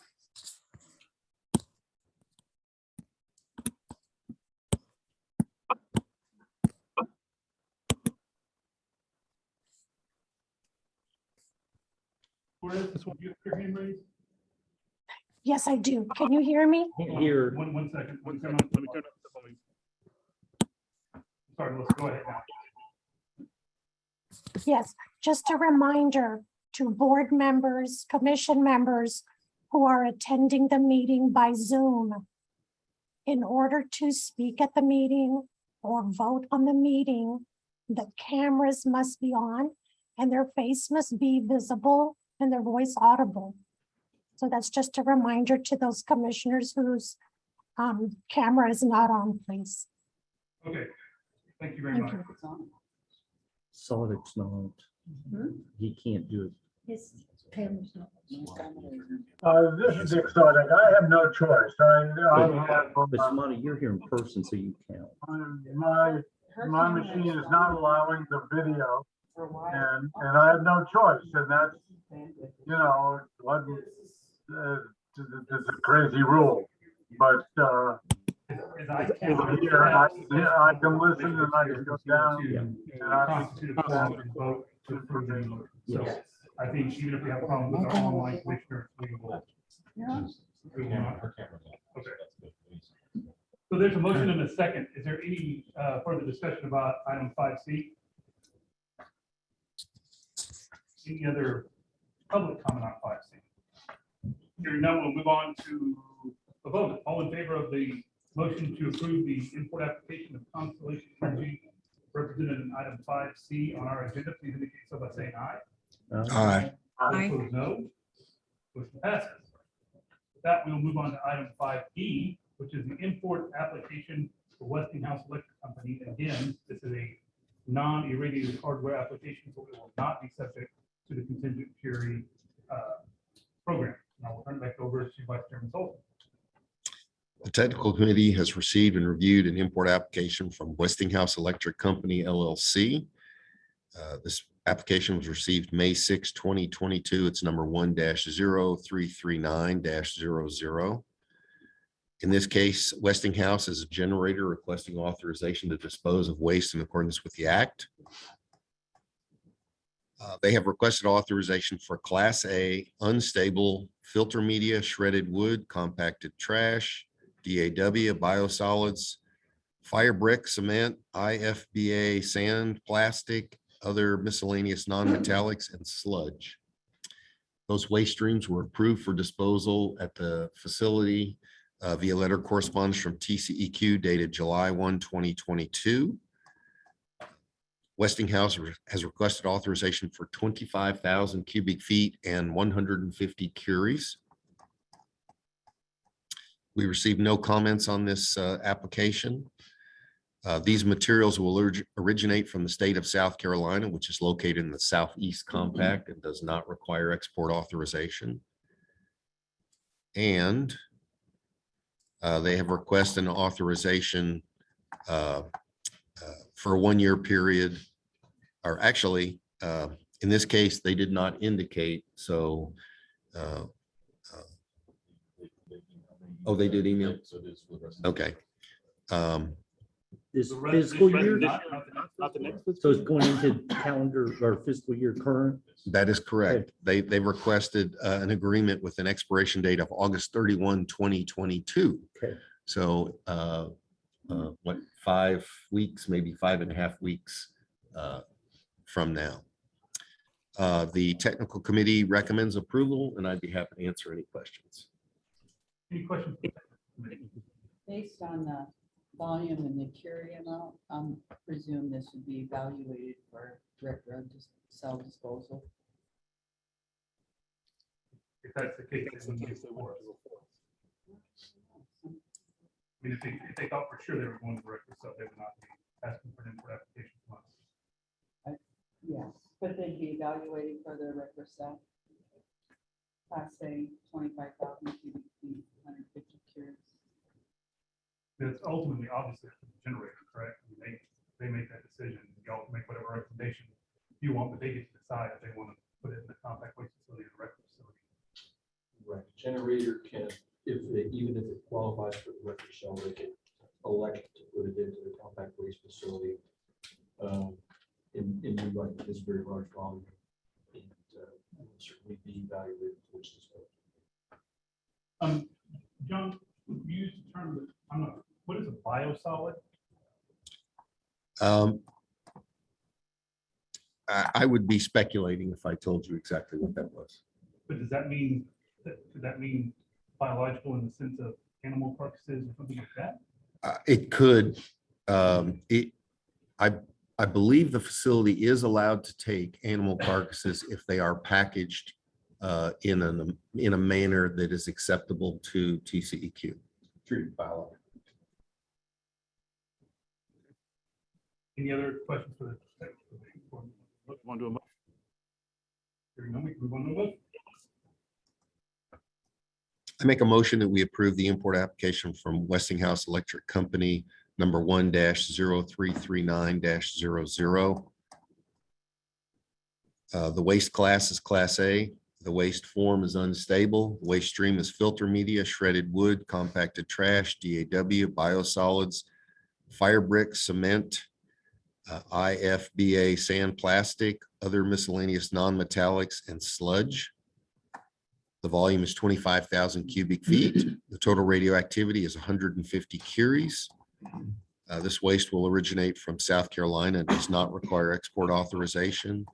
And in this case, the agreement would terminate August 31 of 2022, the current fiscal year. There's a motion, is there a second? Second. Motion and second, any further discussion about item 5B, the import application of Westinghouse Electric Company? Any public comment?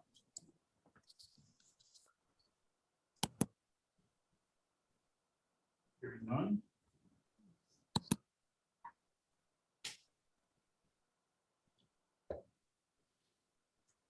I'm sorry, Melissa, did you have something you would say?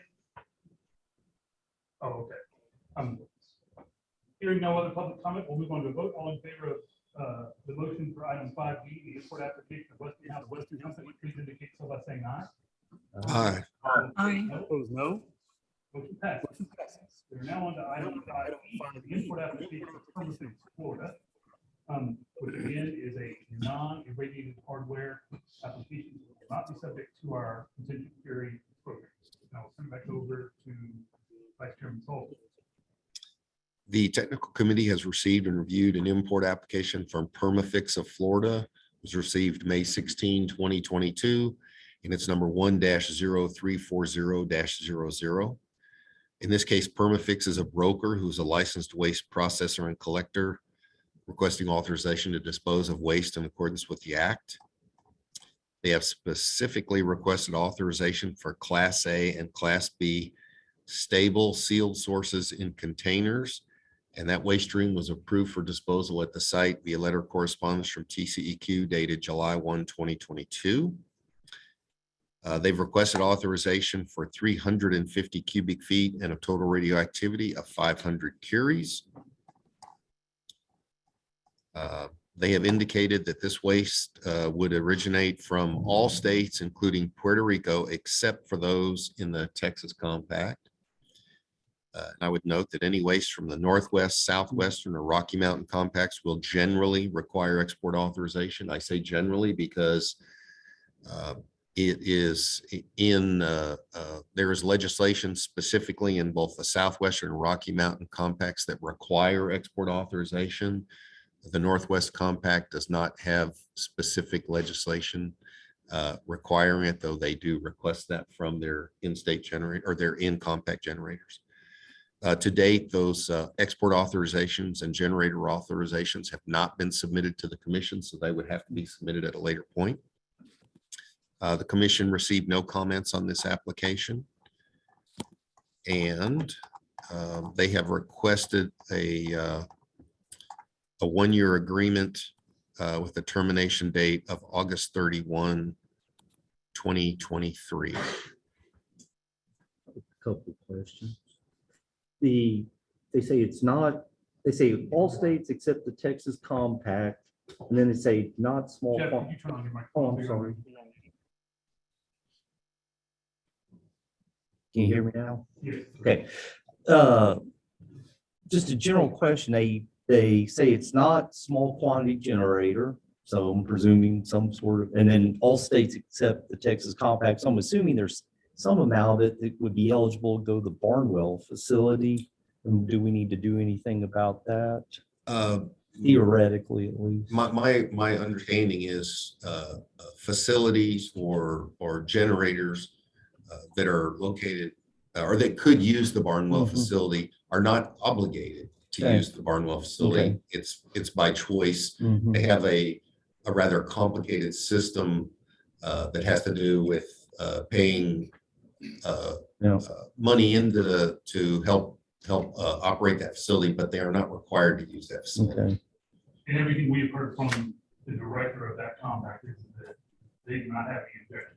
to Okay. waste leaving their compact and coming here. Okay, thank you. Any other questions on the text? Hearing none, we'll move on to a motion. I make a motion that we approve the import application from Permafix of Florida, number 1-0340-00. This authorization will be for Class A, or I'm sorry, the waste class is Class A and Class B. The waste form is stable and the waste stream is sealed sources and containers. The total radioactivity is 350 cubic feet. I'm sorry, the total volume is 350 cubic feet. The total radioactivity is 500 curies. This waste will originate from all states, including Puerto Rico, with the exception of the Texas Compact, which would be Texas and Vermont. Any waste from Northwest, Southwestern, or Rocky Mountain compacts will generally require an export authorization. And we will also require generator authorizations. Those need to be submitted to the facility, to the compacts administrative group for review in no more than 4 submittals. And this agreement would terminate August 31 of 2023. There's a motion. Is there a second? Second. Motion and a second. Any further discussion about item 5E, the import application of Permafix Florida? Any public comment on item 5E, Permafix application? Seeing no hands raised, we move on to a vote. All in favor of the motion to approve the Permafix Florida import application represented in item 5E, please indicate so by saying aye. Aye. All opposed, no. Motion passes. We will now move on to item 5F, the import application of Bionomics. I'll turn it back over to the technical committee. Technical committee has received and reviewed an import application from Bionomics, Inc. It was received May 17, 2022, and it's number 1-0341-00. In this case, Bionomics is a broker who is a licensed waste processor and collector requesting authorization to dispose of waste in accordance with the Act.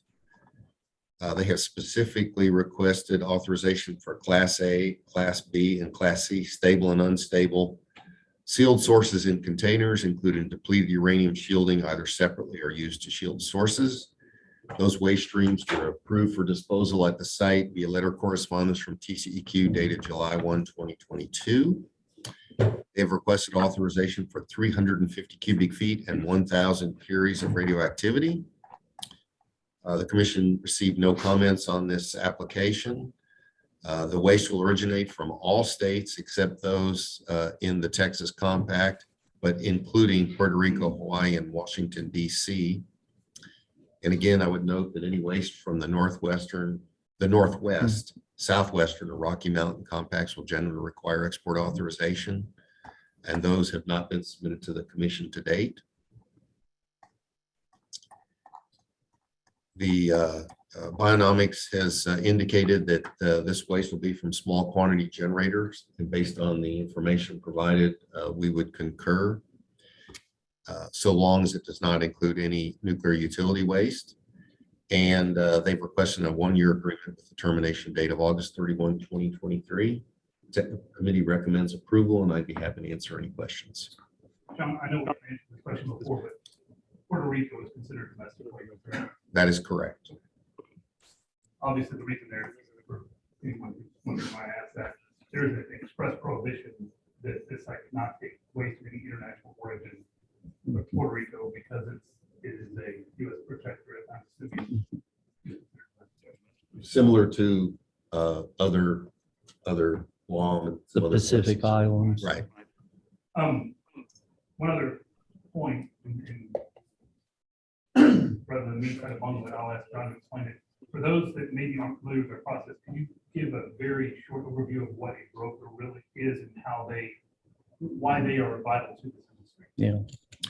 So a broker, in terms of what we're talking about today, is typically a company that aggregates waste. That is, they go to to entities that in this case have field sources that are beyond their useful life or for whatever reason no longer needed. And they make agreements with those entities to take the source from them, package it. Typically, they'll package many sources into an individual container and then ship that container to the waste site. For generators who, particularly what we would call small generators, it takes a considerable effort to be an approved entity for disposal directly at the WCS facility. So what brokers do is collect that material and then they provide all the paperwork, and they're the ones who have to comply with the waste process that's established by WCS. And it takes that burden off of the small generator. Can I add a follow-up to that? And kind of just since we're on the topic, I'm chair of the contingency committee with 3 other commissioners. And one of the things we look at is if this facility shut down for whatever reason, there's a list of a million reasons could happen. What would happen to these waste if this facility is closed, and how can we plan to make alternative arrangements for them? And a lot of what we deal with by volume, physical volume and Curie volumes come from the nuclear power plants. They hear me and others tell them all the time, keep your closets cleaned out, that they have the ability to store materials on site if they need to. But what we found in doing the contingency planning work is that some of the very small sources, like we're talking about here, small quantity generators, they don't have an option really to store things. And we heard a couple of things that, made my hair stand on end, 2 that really stick out in my mind that illustrate the importance of the facility and what we're doing here. Is there was a small rural community hospital where the hospital administrator was storing radioactive waste in his desk drawer because that was the only place that locked he could keep it. That's not a good public health practice. We don't want that. But he didn't have an alternative. So in some ways, those teeny tiny little ones by volume and Curie count actually are the most problematic from a public health standpoint. And this facility serves that role of, would you rather have the hospital administrator storing stuff in his desk drawer or go into a facility like this? And some other couple examples, we heard examples where oil-fueled tool trucks were just throwing stuff in the back of their truck and driving around town with it. And just, so you could go down to Dairy Queen, park your car right next to a tool truck full of stuff. So from a public health standpoint, we'd rather get it out of the back of that truck and into this facility. So these little things may seem teeny tiny as far as we're voting, but in real world risk to a community, they really are much more significant risk than say a power plant is. So since we're on the subject, I want to put that out there. And that's the other justification for our small quantity. Yes.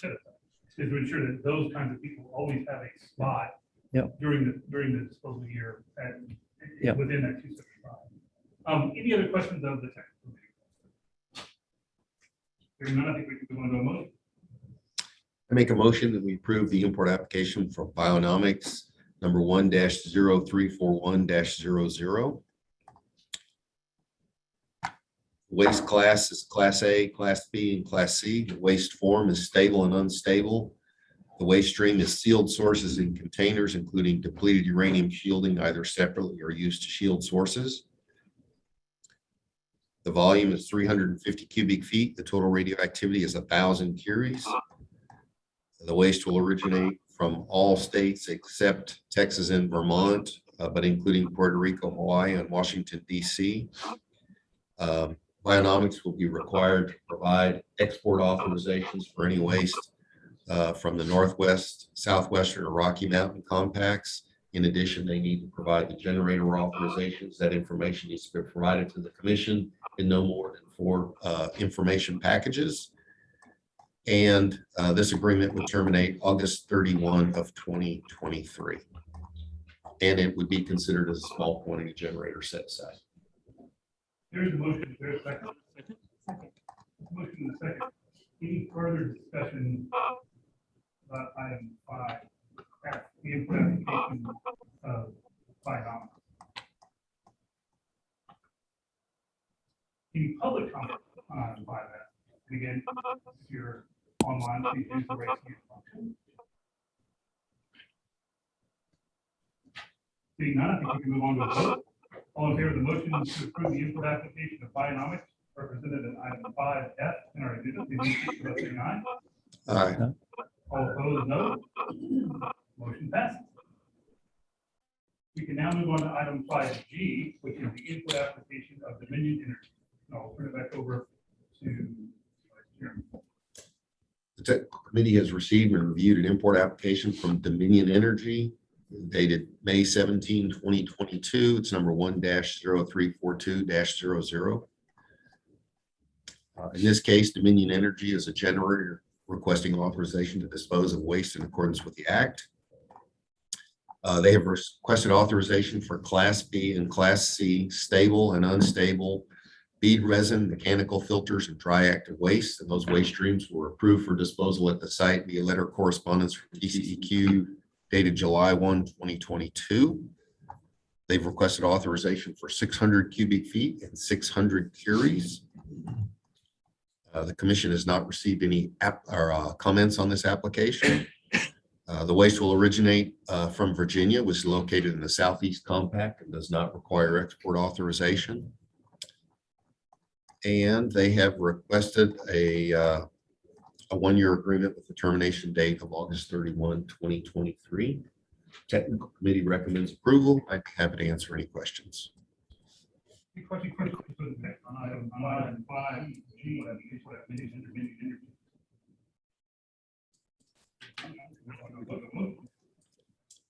Make a motion to approve the import application from Dominion Energy number 1-042-00. The waste, excuse me, the waste class, Class B and Class C, the waste form is stable and unstable. The waste stream is bead resin, mechanical filters, and dry active waste. The volume is 600 cubic feet. The total radioactivity is 600 curies. The waste will originate from Virginia, and the agreement will be for a one-year period terminating August 31, 2023. Second. Motion is second. Any further discussion on item 5G, application? Any public comment on item 5G? Seeing no more hands raised, do we want to go to a vote? All in favor of the motion to approve the motion to the Dominion Energy import application represented in item 5G, please indicate by saying aye. Aye. All opposed, no. Motion passes. We will do one more, and then I'll take a break to give your voice. I'm doing fine. So we move on to item 5H, the import application of Arizona Public Service, Alberta. Turn it back over to the technical committee. The technical committee has received and reviewed an import application from Arizona Public Service Palo Verde Nuclear Generating Station that was received May 26, 2022, and it's number 1-0343-00. In this case, Palo Verde is a generator requesting authorization to dispose of waste in accordance with the act. They have requested authorization for Class A, Class B, and Class C unstable ion exchange resin, cartridge filters, sludge, evaporator bottoms, dry active waste, and radiated hardware. And those waste streams were approved for disposal at the site via letter of correspondence from TCEQ dated July 1, 2022. They've requested authorization for 2,000 cubic feet and 600 curies of radioactivity. This waste will originate from, I said California. Arizona. It's really Arizona. And that's located in the Southwestern Compact and does require export authorization, so that'll need to be provided by the generator. We received no comments on this import application, and they did not indicate in their application, but the commission is presuming that they want a one-year agreement with a termination date of August 31, 2023. Technical committee recommends approval, and I'd be happy to answer any questions. I need to clarify something because I probably created some confusion. The contingent curie program is for irradiated hardware over 15,000 curies. Correct. In this instance, because it's below 15,000 curies, this will not be subject to the conditional curie grant, even though it contains the rating requirement. Any other questions for the technical? Hearing none, we move on to the motion. I make a motion that we approve the import application from Arizona Public Service Palo Verde Nuclear Generating Station, number 1-0343-00. The waste class is Class A, Class B, and Class C. The waste form is unstable. The waste stream is ion exchange resin, cartridge filters, sludge, evaporator bottoms, dry active waste, and radiated hardware. The volume is 2,000 cubic feet. The total radioactivity is 600 curies. The waste will originate from the state of Arizona, and so it will require an export authorization from the Southwestern Compact, and the agreement will terminate August 31, 2023. There's a motion. There's a second. Motion and second. Any further discussion on item 5H, the import application of Arizona Public Service Palo Verde? Any public comment on item 5H? Seeing no hands raised, we can move on to a vote. All in favor of the motion to approve the import application of Arizona Public Service Palo Verde represented in item 5H on our agenda, please indicate so by saying aye. Aye. Aye. No. Motion passes. John, would you like a break now? Is this- I'm actually okay. Okay. This is a Herculean effort of our move on. We can now take up item 5I, which is the import application of Energy Solutions. This is the first of the large irradiated hardware applications that will be subject to our continuing curie grant. That will turn it back to Technical committee has received and reviewed an application from Energy Solutions on behalf of Omaha Public Power District Fort Calhoun Station Unit 1. It was received June 9, 2022, and it's number 1-0344-00. In this case, Energy Solutions Fort Calhoun is a generator requesting authorization to dispose of waste in accordance with the Act. They have requested authorization for Class B and Class C unstable segmented irradiated hardware. And that waste stream was approved for disposal at the site via letter correspondence from TCEQ dated July 1, 2022. They have requested a volume of 280 cubic feet and a total radioactivity of 59,000 curies. In this case, the waste will originate from Nebraska, which is an unaffiliated state.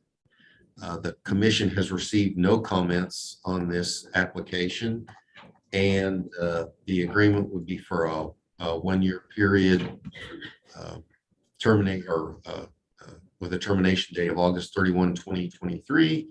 And I would note that if approved, this application will need to be considered under our contingent curie policy. Any questions for the technical item?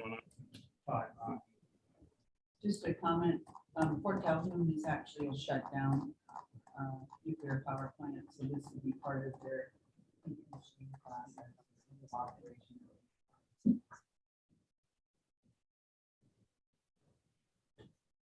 Any other questions? Hearing none, we can move on to a motion. I make a motion that we approve the import application from Energy Solutions on behalf of Omaha Public Power District Fort Calhoun Station Unit 1, number 1-0344-00. The waste stream is, the waste class is Class B and Class C. The waste form is unstable. The waste stream is segmented irradiated hardware.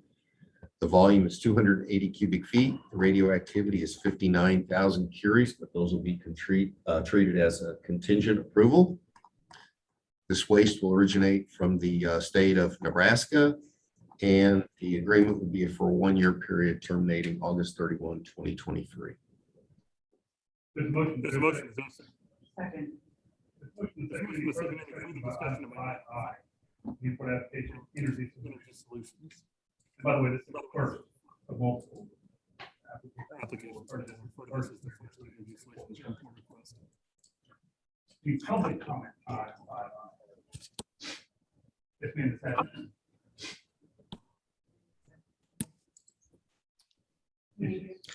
Need to unmute.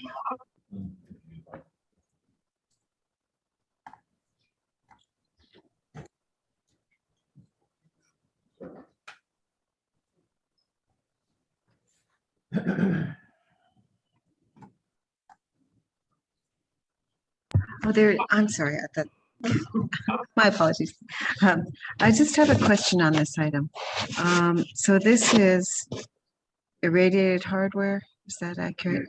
So I'm wondering what that involves. Does that include used control rods?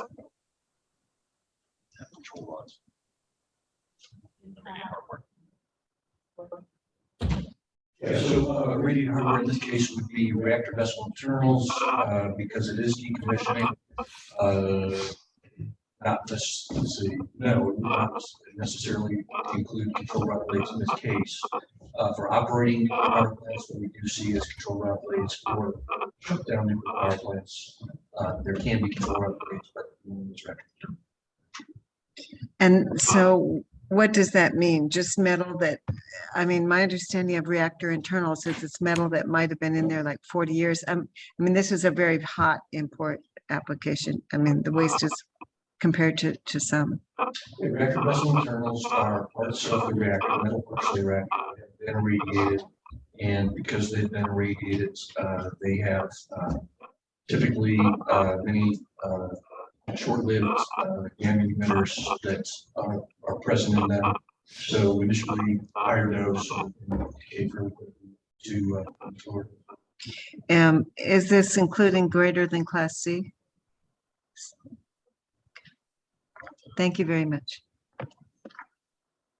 Yeah, public comment on item 5I. Sure. No hands raised. We can move on to the vote. All in favor of the motion to make a contingent grant of Curie to Energy Solutions based on their application in item 5I, please indicate so by saying aye. Aye. Aye. No. Passes.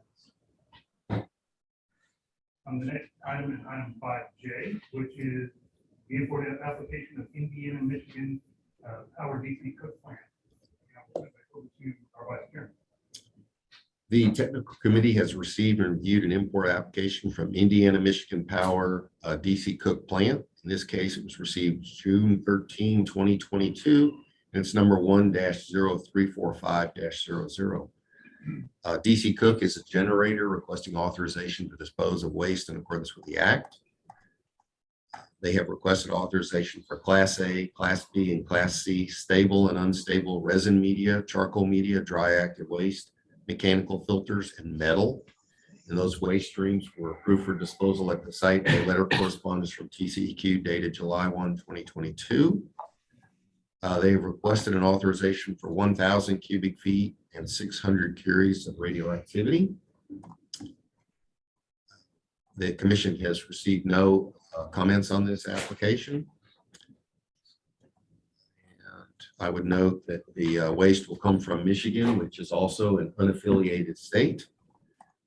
And DC Cook has requested a one-year agreement with the termination date of August 31, 2023. I would also note that perhaps inadvertently, the applicant indicated they were a small quantity generator. And obviously, with our policy, the commission does not consider any nuclear plant to be a small quantity generator. So that part of their application would be denied. The tech committee recommends approval overall, and I'd be happy to answer any questions. Any questions for the tech committee on item 5J? Here now, we move on to a motion. I make a motion that we approve the import application from Indiana Michigan Power DC Cook Plant, number 1-0345-00. The waste class is Class A, Class B, and Class C. The waste form is stable and unstable. The waste stream is resin media, charcoal media, dry active waste, mechanical filters, and metal. The volume is 1,000 cubic feet. The total radioactivity is 600 curies. This waste will originate from the state of Michigan, and the agreement will terminate August 31, 2023, and it will not be considered a small quantity generator sets. There's a motion, is there a second? Motion, second, any questions? Item 5J, the import application, we need emission power DC plant. The public comment on item 5J. Again, please use the raise your hand function if you're online. Hearing none, we'll move on to a vote. All in favor of the motion to approve the Indiana Michigan Power DC Cook Plant import application represented item 5J, please indicate so by saying aye. Aye. Aye. No. Motion passes. Our next import application is item 5K, which is another irradiated hardware, large irradiated hardware application. It is Entergy Grand Gulf. I will note this is the application that obviously is the reason that we had our discussion earlier about the continuing security grant program. This is one of the largest, I think, requests we've ever had. And with that, I will turn it over to the Vice Chair. The technical committee has received and reviewed an import application from Entergy Grand Gulf Nuclear Station. It was received June 9, 2022, and it's number 1-0346-00. In this case, Grand Gulf is a generator requesting authorization to dispose of waste in accordance with the Act. They are requesting authorization for Class B and Class C unstable irradiated hardware. And that waste stream was approved for disposal at the site via letter correspondence from TCEQ dated July 1, 2022. They have requested authorization for 780 cubic feet and 160,000 curies of total radioactivity. The commission has received no comments on this application. This waste will originate from the state of Mississippi, which is located in the Southeast Compact and does not require export authorization. The applicant has indicated they would desire a one-year agreement, or we presume they are desiring a one-year agreement with an August 31, 2023 date. And I would note that, again, this application is obviously in excess of the 15,000 curie limit that we established. So any approval would need to be considered as contingent. The technical committee recommends approval, and I'd be happy to answer any questions. Any questions for the technical committee?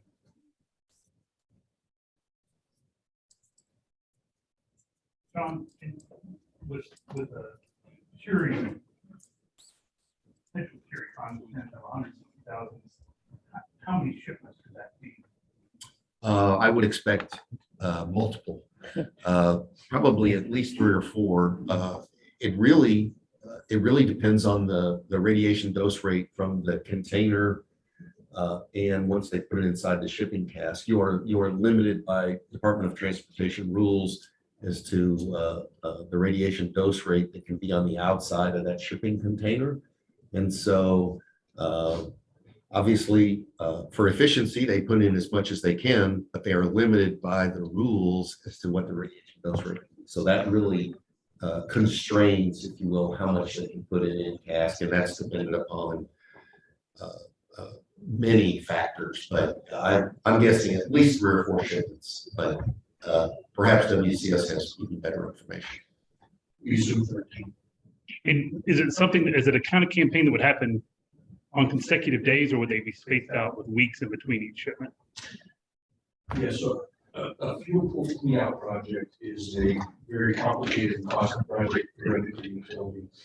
And so they take a long time to prepare for it, and they do it very rarely. Grand Gulf hasn't done it in years. Once they do it, they will have a team of people that are working in their fuel pool, and they will continue this operation. And how often they ship will probably be dependent on cask availability. So they will cycle casks routinely through that operation. So you would expect over a period of several months, but they will certainly try to compact that time frame as much as possible. Thank you. Any other questions of the technical committee or?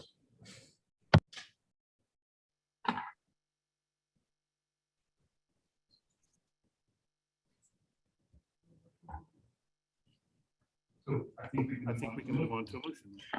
I make a motion that we approve the import application from Entergy Grand Gulf Nuclear Station number 1-0346-00.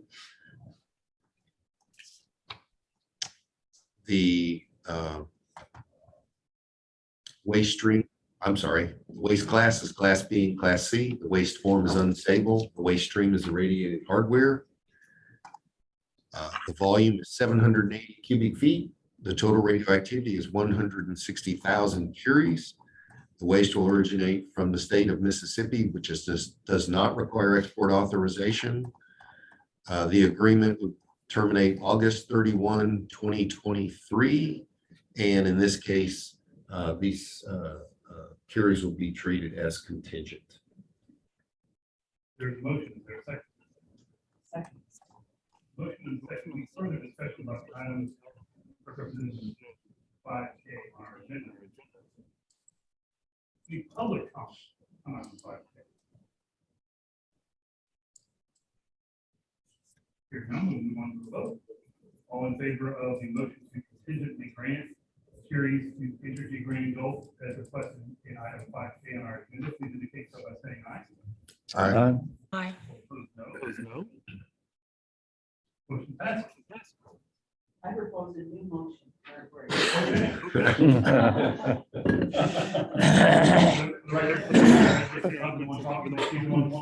So we'll take one. It is now 10:38. If we could we be back by 10:45? Just so everyone can plan accordingly. We assume we will work until lunch, and then we have an item we want to go into executive session on. So we thought the most efficient use of everyone's time, is we would let everyone else take the lunch break. We'll go into executive session on our one item. Then when we come back, we will finish whatever we can. So we'll take a quick break. Thank you. 10:45. I was ready to go. You got a half of it. I just want to work with time.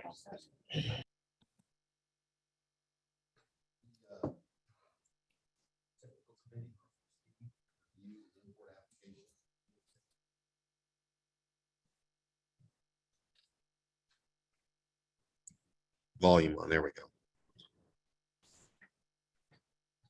The technical committee has received and reviewed an import application from Unitech Services Group, Inc. That was received June 14, 2022, and it's number 1-0347-00. In this case, Unitech is a broker who is a licensed waste processor requesting authorization to dispose of waste in accordance with the Act. They have requested authorization for Class A unstable DAW, metals, flowable material, resin, asbestos, depleted uranium, etc.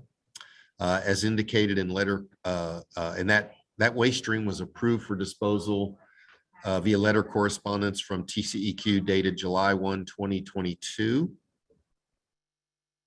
And they have requested authorization for 650 cubic feet and a total radioactivity of 10 curies, another high volume, very low activity import application. The commission has received no comments on this application. They have indicated the waste will originate from all states except Alaska, Hawaii, and Vermont. So I will note now that this commission has no authority to regulate material coming from the state of Texas. So technically, any material that they would ship to the facility from Texas, if they receive it from Texas, would not be part of our review.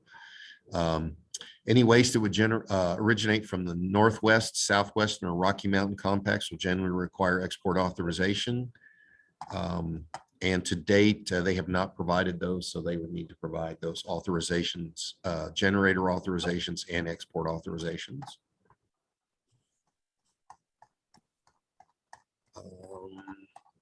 The applicant did not specifically indicate, so the commission is proposing that they wish for a one-year agreement with the termination date of August 31, 2023. The committee recommends approval, and I'd be happy to answer any questions. Any questions for the technical committee on item 5L, the import application?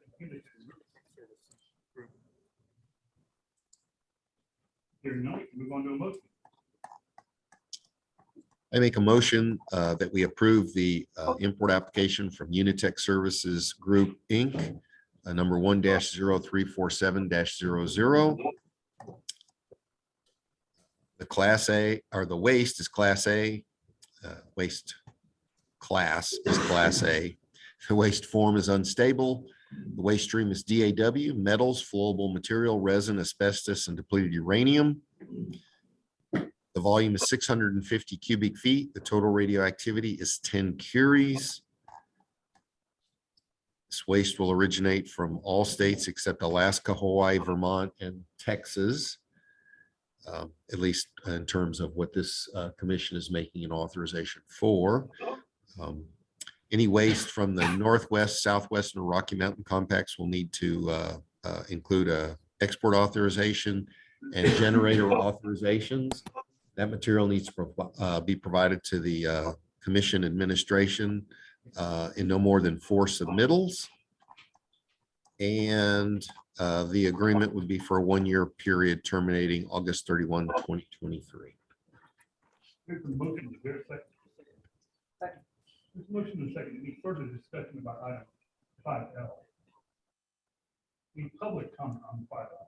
And again, as a reminder, please use the raise your hand function if you'd like to comment online. Seeing none, we can move on to a vote. All in favor of the motion to approve the import application of Unitech Services Group represented in item 5L, please indicate so by saying aye. Aye. Aye. No. Motion passes. Next item is item 5M. Quick note about it. There was a numbering issue that we had to fix with an amended agenda.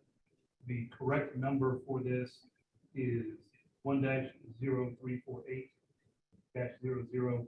To the extent it was listed as anything else on the prior agenda, that was correct. So with that, we will get on to the import application of Energy Solutions, which is the second one.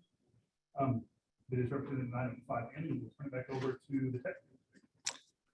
The technical committee has received and reviewed an import application from Energy Solutions on behalf of Southern California Edison San Onofre Nuclear Generating Station Units 2 and 3. That application was received June 15, 2022, and it's number 1-0348-00. In this case, Energy Solutions San Onofre is a generator requesting authorization to dispose of waste in accordance with the Act. They have requested authorization for Class B and Class C unstable segmented irradiated hardware, and that waste stream was approved for disposal at the site via letter of correspondence from TCEQ dated July 1, 2022. In this case, they've requested authorization for 447.2 cubic feet and 14,000 curies. So I will note, even though this is for irradiated hardware, it is less than the 15,000 curie contingent limit that we established. So these curies will not be considered contingent.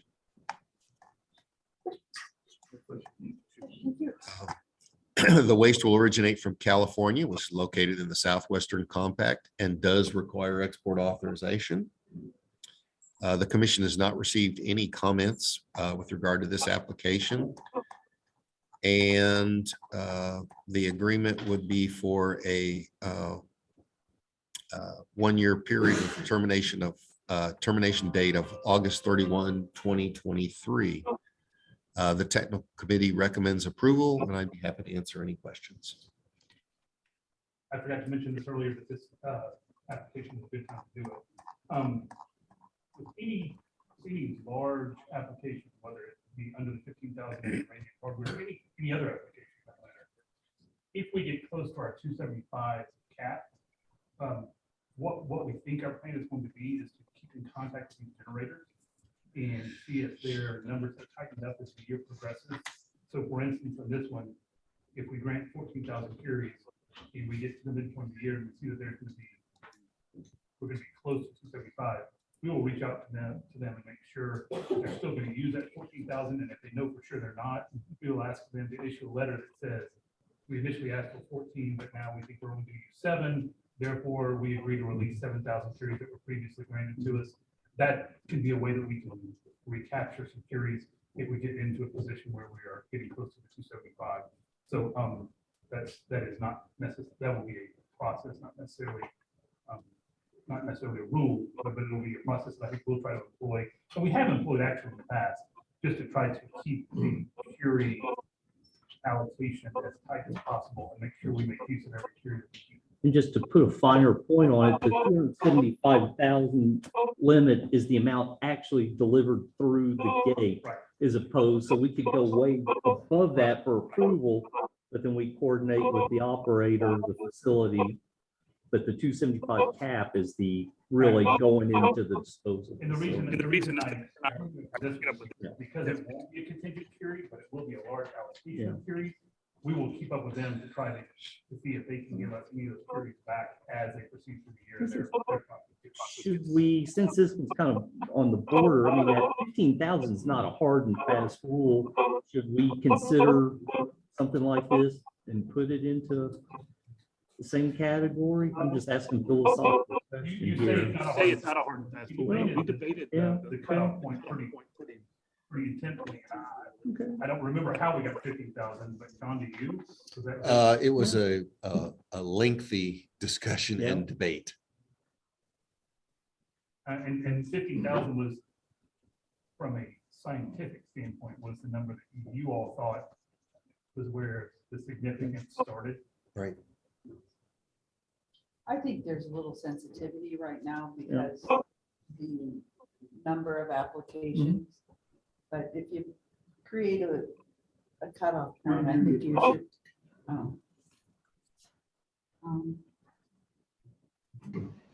Despite the sensitivity that we have right now related to the number of applications that have been submitted, I would propose that we honor the 15,000 as the cutoff limit and just monitor it carefully. If we want to reevaluate that, then we should do that separately, but maybe not so much on the fly. And again, I think maybe a topic for a future meeting, but generally speaking, I think we need to develop and maybe publish some sort of procedural guidance for generators that says, if you're ever in a non-contingent allocation period is above whatever number we pick, we will likely communicate with you throughout the year to make sure you're going to use all those. If at any point it becomes clear you're not going to use those, we would ask you to release those back to us, and maybe even go so far as to say, and future applications that you bring to us, could potentially be with this favor if you coordinate. Any other questions?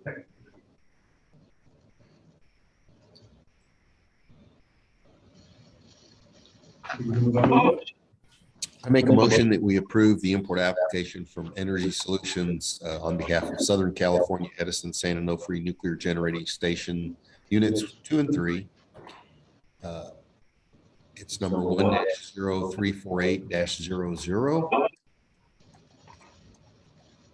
The waste class is Class B and Class C. The waste form is unstable. Waste stream is segmented irradiated hardware. The volume is 447.2 cubic feet and total radioactivity is 14,000 curies. The waste will originate from California, and so the generator is required to provide an export authorization from the Southwestern Compact. And this agreement for a one-year period terminating August 31, 2020. There's a motion. Is there a second? There's a second. Second. Motion and second. Any further discussion on item 5M, import application? The second import application for Energy Solutions. Any public comment? Hearing none, all in favor of the motion to approve the import application, second import application for Energy Solutions, represented by item 5M, say aye. Aye. All opposed, no. Motion passes. So we'll now move on to item 5N, which is the import application PCR3. Again, there was quite a mistake on the previous agenda where basically we skipped a number. So this number is the correct number for the PCR the import request. However, you might have seen it out of order on a previous agenda, so we just want to make that clear in case anyone's wondering why we issued the amended agenda. So that will turn it over to Vice Chairman Sullivan. The technical committee has received and reviewed an import application from ADP CR3. It was received June 15, 2022, and it's number 1-0349-00. In this case, ADP CR3 is a generator requesting authorization to dispose of waste in accordance with the Act. And I will just note that CR3 stands for Crystal River 3. This is associated with the decommissioning of a unit.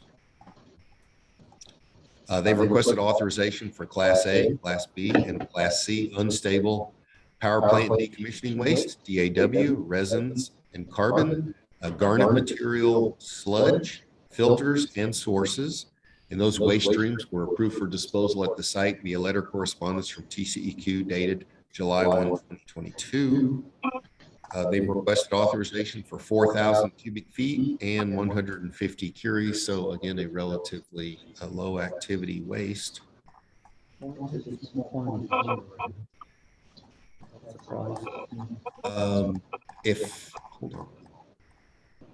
If they check that box, frankly, I didn't note it, but I will note now that as we've said before, waste coming from a nuclear power plant, whether it's in operation or decommissioning, we would never consider as part of a small quantity generator set aside. I think it happens occasionally where a generator or somebody who's filling out our application, whether it's a generator or broker, they accidentally check a box, and once that happens, they don't realize it, but that's what comes through to us. I apologize. I can't remember where I was in the technical. The date. Have I finished? Yes. Okay. You didn't cover the date. This agreement would be for a one-year period terminating August 31, 2023. And I would note that this waste will originate from the state of Florida, which is located in the Southeast Compact, does not require export authorization, and the commission received no comments on this application. Technical committee recommends approval, and I'd be happy to answer any questions. I don't actually have a question on the particular application, but I think I'd like to suggest that people look at the question and ask them to specify the date, because the number of applicants in this sort of crop that are coming through today have left that blank. Which, if you read the way it's written, would mean they're requesting it to the end of this fiscal year, when in fact we kind of know that they're requesting it for the next fiscal year. And, you know, they should fill the paperwork out the right way, but we should have questions that are clear and how we ask the question, and it's a little confusing. And actually, Steve and I are working on some additional changes to the application. And I think that's one that we can easily make that change. What happens is if an applicant doesn't put anything in that blank, then nothing comes across. And so I think they read it and they say, oh, well, I don't need to put anything here.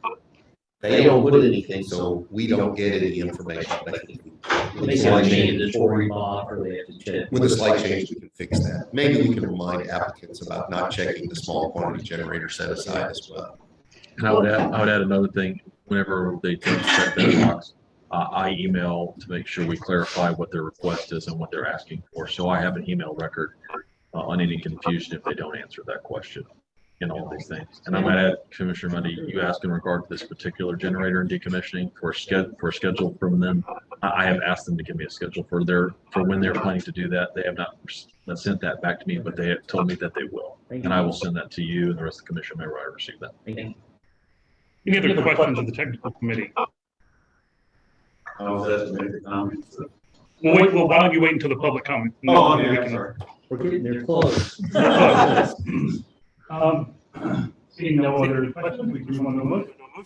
I make a motion that we approve the import application from ADP CR3. It's number 1-0349-00.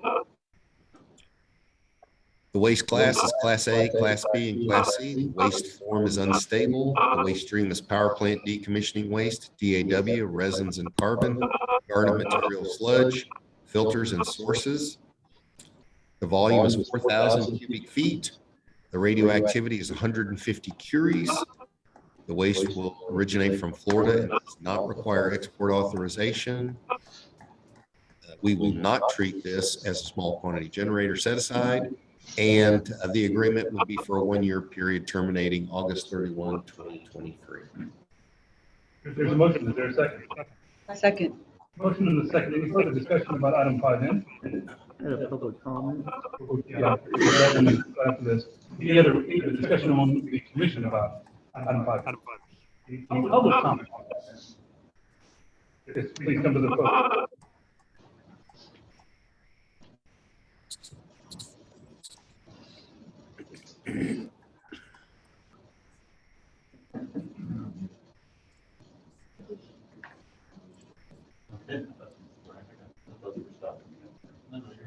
Just make sure you mute me there. And my wife said to move the screen back so you can see me. Daniel Wheeler, local citizen.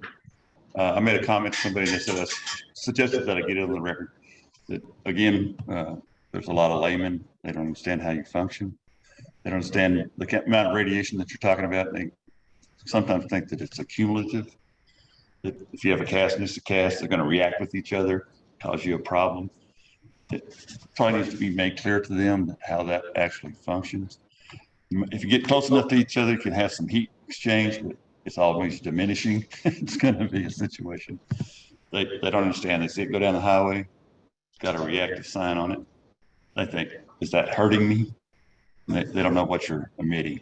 So you might want to make that more clear sometimes in your public awareness stuff. That they don't understand that you're not creating a reactive system out there where they're operating off each other. Thank you.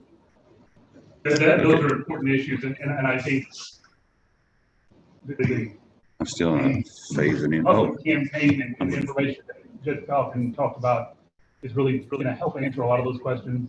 I know WCS will attend and present at those meetings, and I think some of those questions may be answered at those meetings. But in short, the answer is radioactive waste decays over time and becomes less radioactive.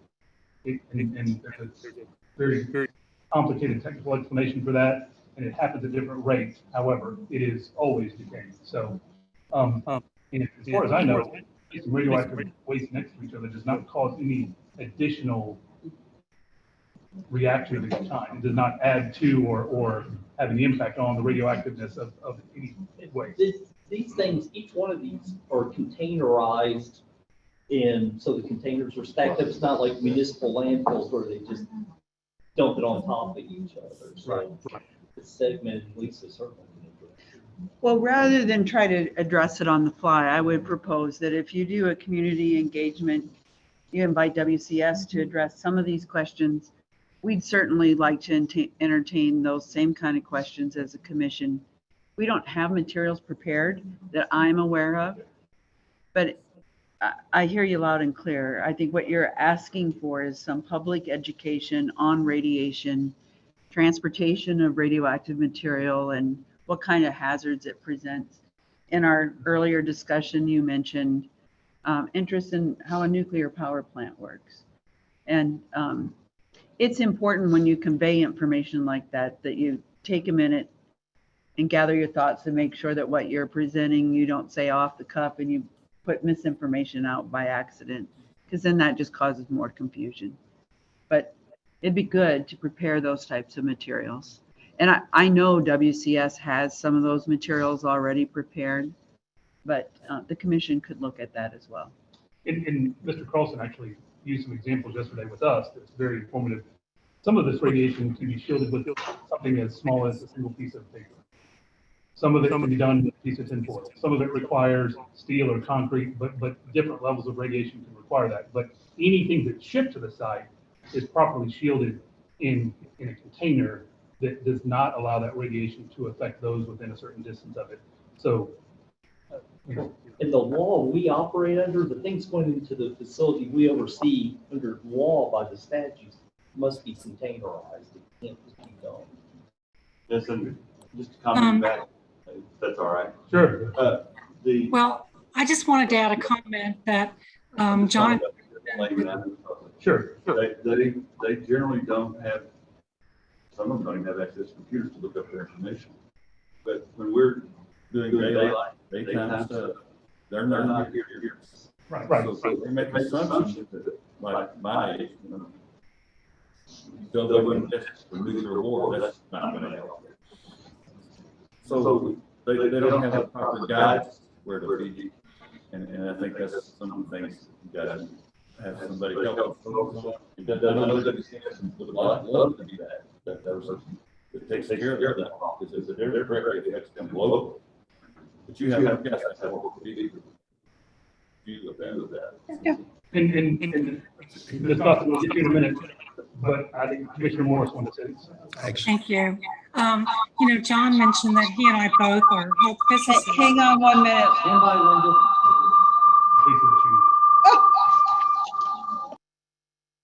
Okay, good. And the Health Physics Society, the meeting I just came from, offers a teacher workshop where they talk about the ABCs of radiation.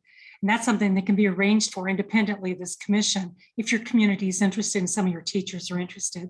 They actually receive some little kits that include a working Geiger counter that kids, so they kind of learn about some basics. But this information can be shared with the community. If someone's interested, please contact me.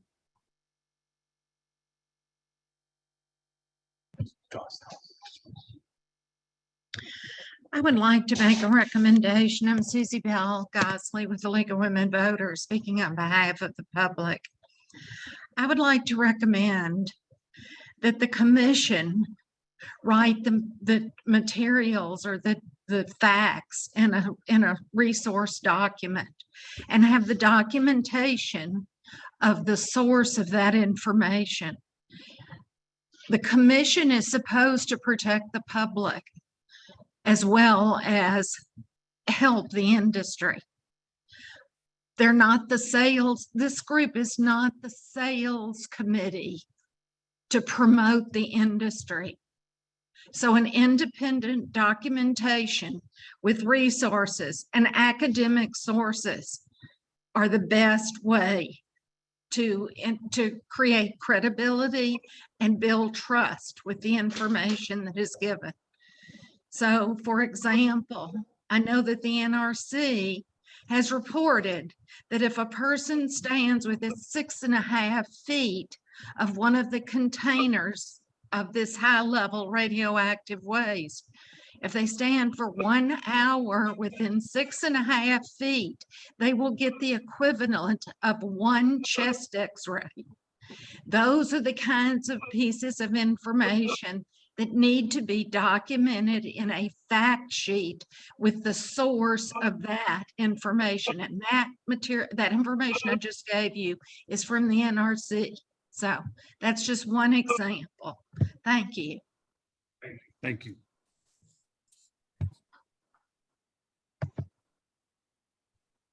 Any other discussion or comments about item 5N?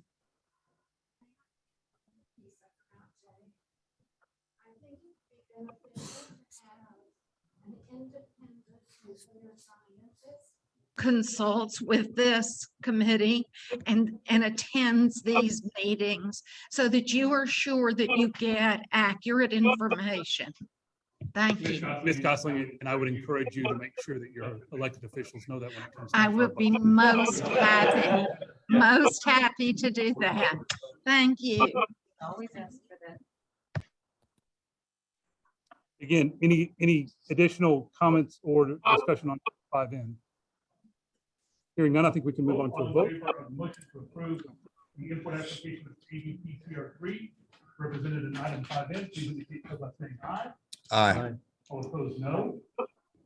Motion passes. Now move on to the input application, the first input application, full text, which represented item 5O. And we'll turn it back over to Chairman. The technical committee has received and reviewed an import application from Holtec Decommissioning International that was received June 15, 2022, and it's number 1-0350-00. In this case, Holtec is a generator requesting authorization to dispose of waste in accordance with the act. They have requested authorization for Class A, Class B, and Class C unstable irradiated hardware and reactor vessel components. And those waste streams were approved for disposal via letter correspondence from TCEQ dated July 1, 2022.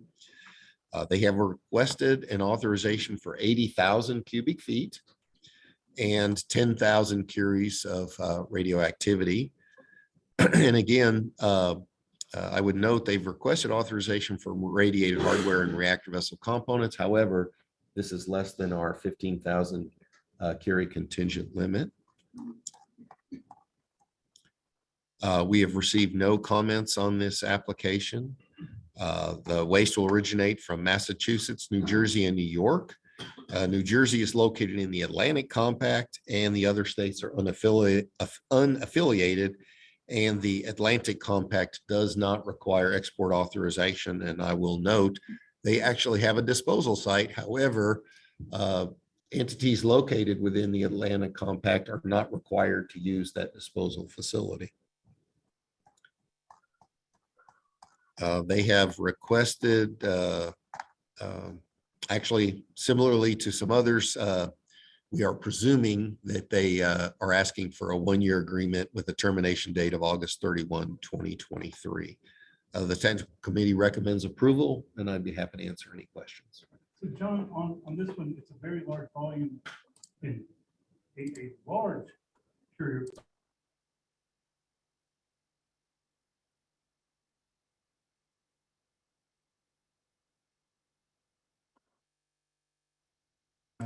My assumed explanation is that because they are asking for reactor vessel components, that actually could be quite a large volume. Obviously, irradiated hardware is a much higher activity, but the reactor vessel itself could be considerably lower. But I'll offer WCS if they have a more detailed explanation. Early on in decommissioning of the reactor, you may take external components of the reactor, control rod drives, other elements. You can use reactor vessel head, which is a reasonably large component that goes to the compact waste facility. So those kinds of things can happen early on.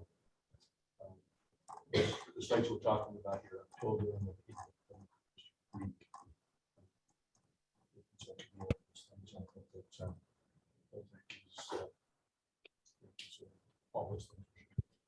And all those items you just described are still considered irradiated hardware. They're just have less activity. They're reactor vessel components. Irradiated hardware is only one of the elements included here, so many of those things are not in any way a mixed load. There's some irradiated. There's right. Potentially some irradiated. Excuse me, Mr. Chairman. Mr. Chairman, Melissa Watt is here. I make a motion that we approve the import application from Holtec Decommissioning International. It's number 1-0350-00. The waste class is Class A, Class B, and Class C. The waste form is unstable. The waste stream is irradiated hardware and reactor vessel components. The volume is 80,000 cubic feet, and the total radioactivity is 10,000 curies. This waste will originate from Massachusetts, New Jersey, and New York, and does not require export authorization. And the agreement would be for a one-year period terminating August 31, 2023. Is there a second? Any further comment or question about the first Holtec import request in item 5.0? Any public comment? Mr. Rosen has his hand up. Yes. If you would Yes, announce my your name and then you can state your comment or question. My name is David Oh, hold on, Rosen. I'm sorry, one moment. Okay, now. Thank you. Can you hear me now? Okay, because you're muted, I didn't hear you, but nonetheless, my name is David Rosen. I am a member of the public. I'm a geologist by profession and education.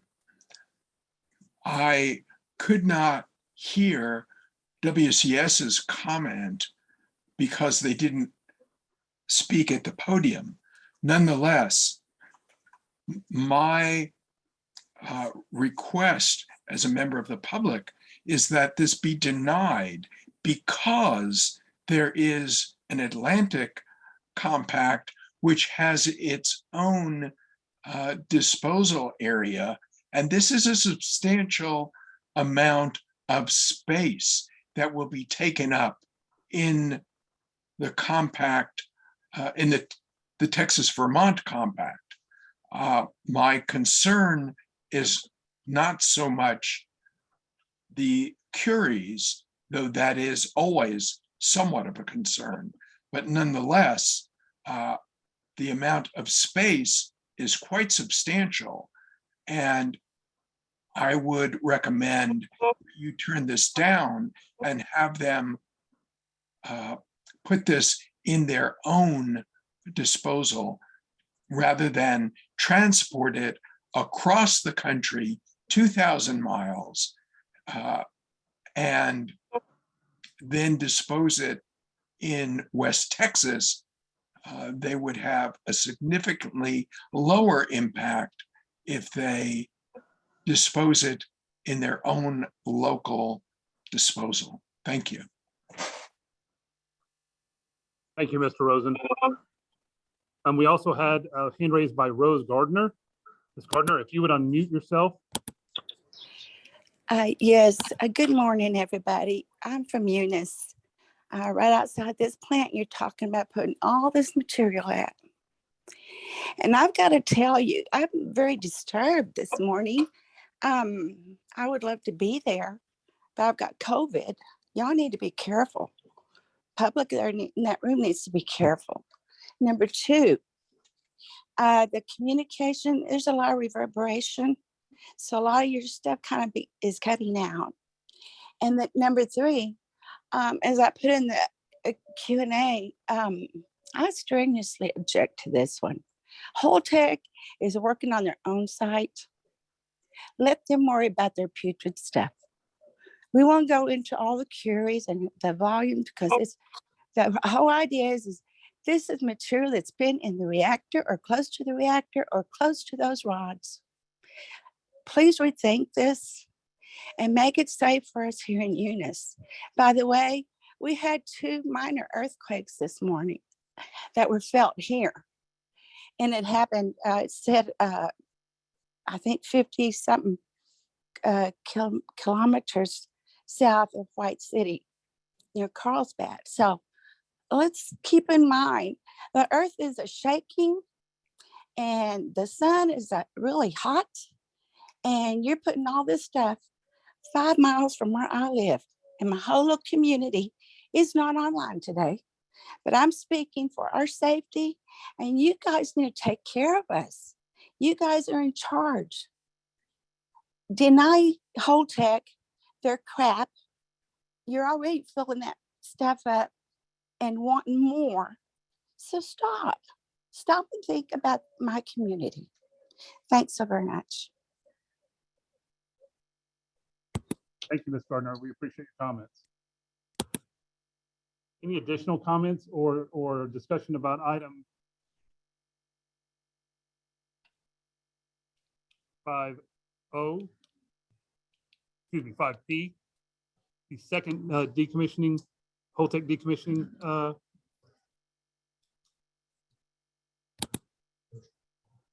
We're on the first one. I'm sorry, 5O, which is the first.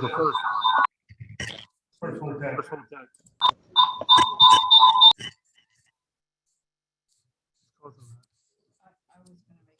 Okay, go ahead. Go ahead. Okay.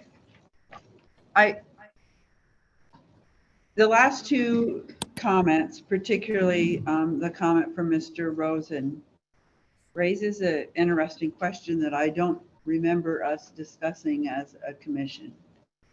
That is the import of waste that has the ability to go to a different waste site. I don't know that we have anything in our kind of rules or whatever that allow us or guide us to consider the origin of the waste beyond whether they have an export permit from their compact, if that is what they want, or what is required based upon their location.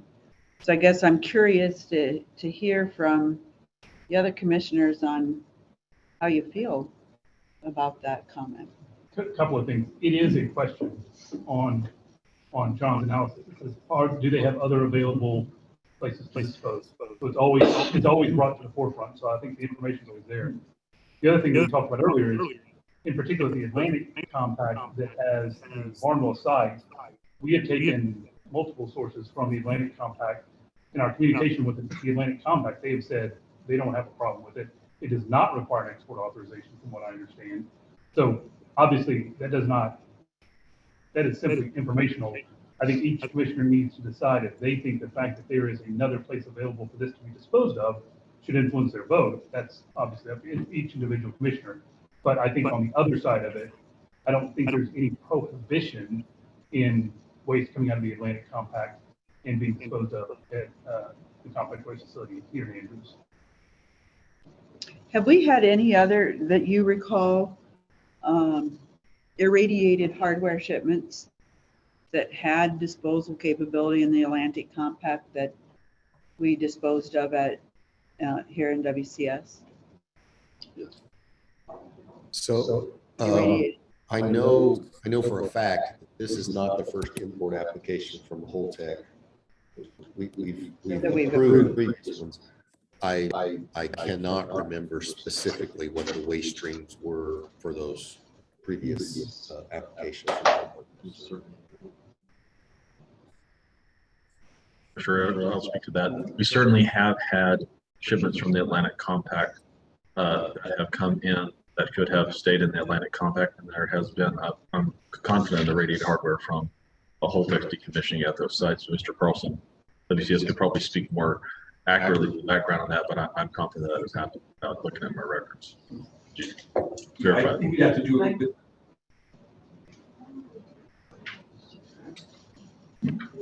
Does he need to unmute it? Yeah, can you unmute it, Dave, or do you want to do that?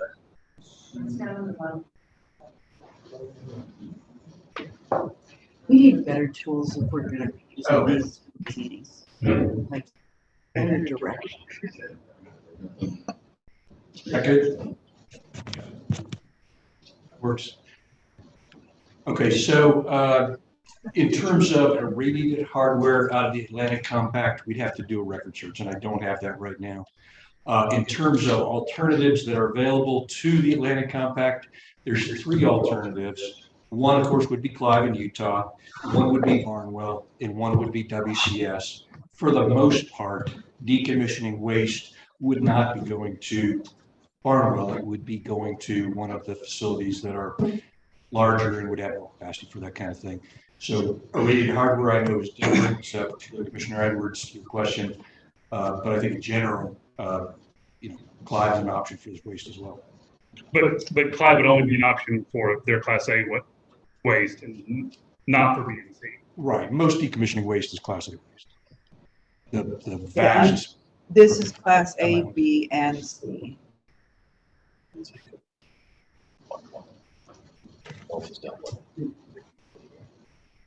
Is that any other questions, Mr. Carlson, before we let him leave the podium? Well, no, I don't think I have additional questions for Mr. Carlson. Thank you. Ms. Haddon, did you have a comment? If you'd walk up to the podium, everybody online can't hear you. So that raises the question. It's still on mute, Ms. Haddon, I'm sorry.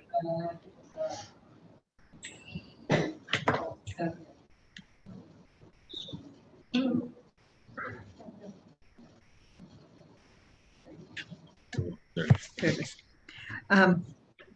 Thank you. So that raises the question because I think the applications do not specify how much Class A, how much Class B, and how much Class C.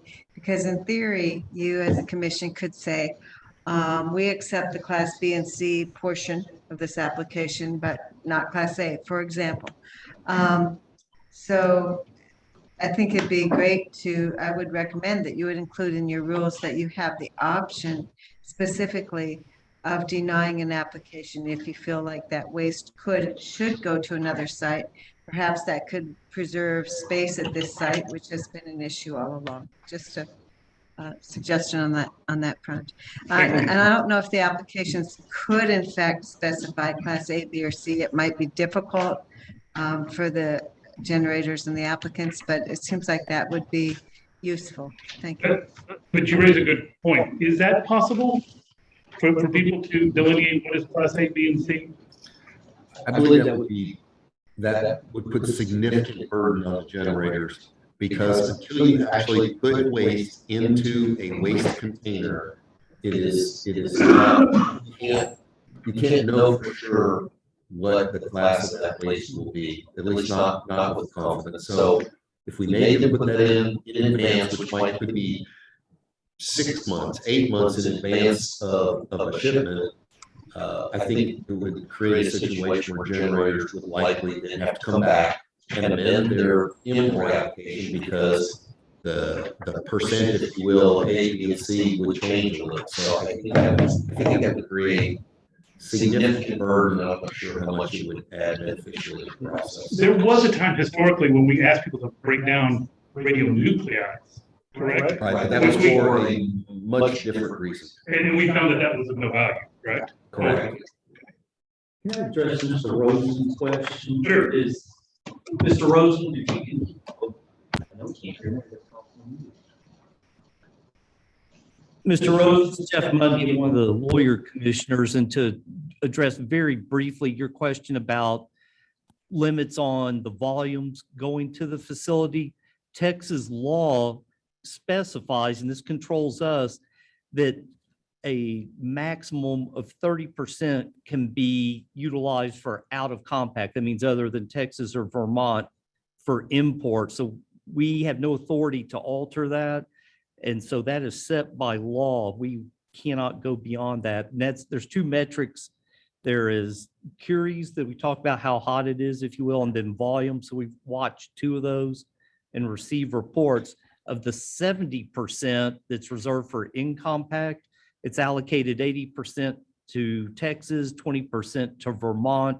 Realistically, Vermont has a nuclear plant. They're in the process of decommissioning, and once they finish that, the Vermont Yankee plant decommissioning, realistically, that's going to be the end of any substantial amounts coming out of Vermont. So that's set in law.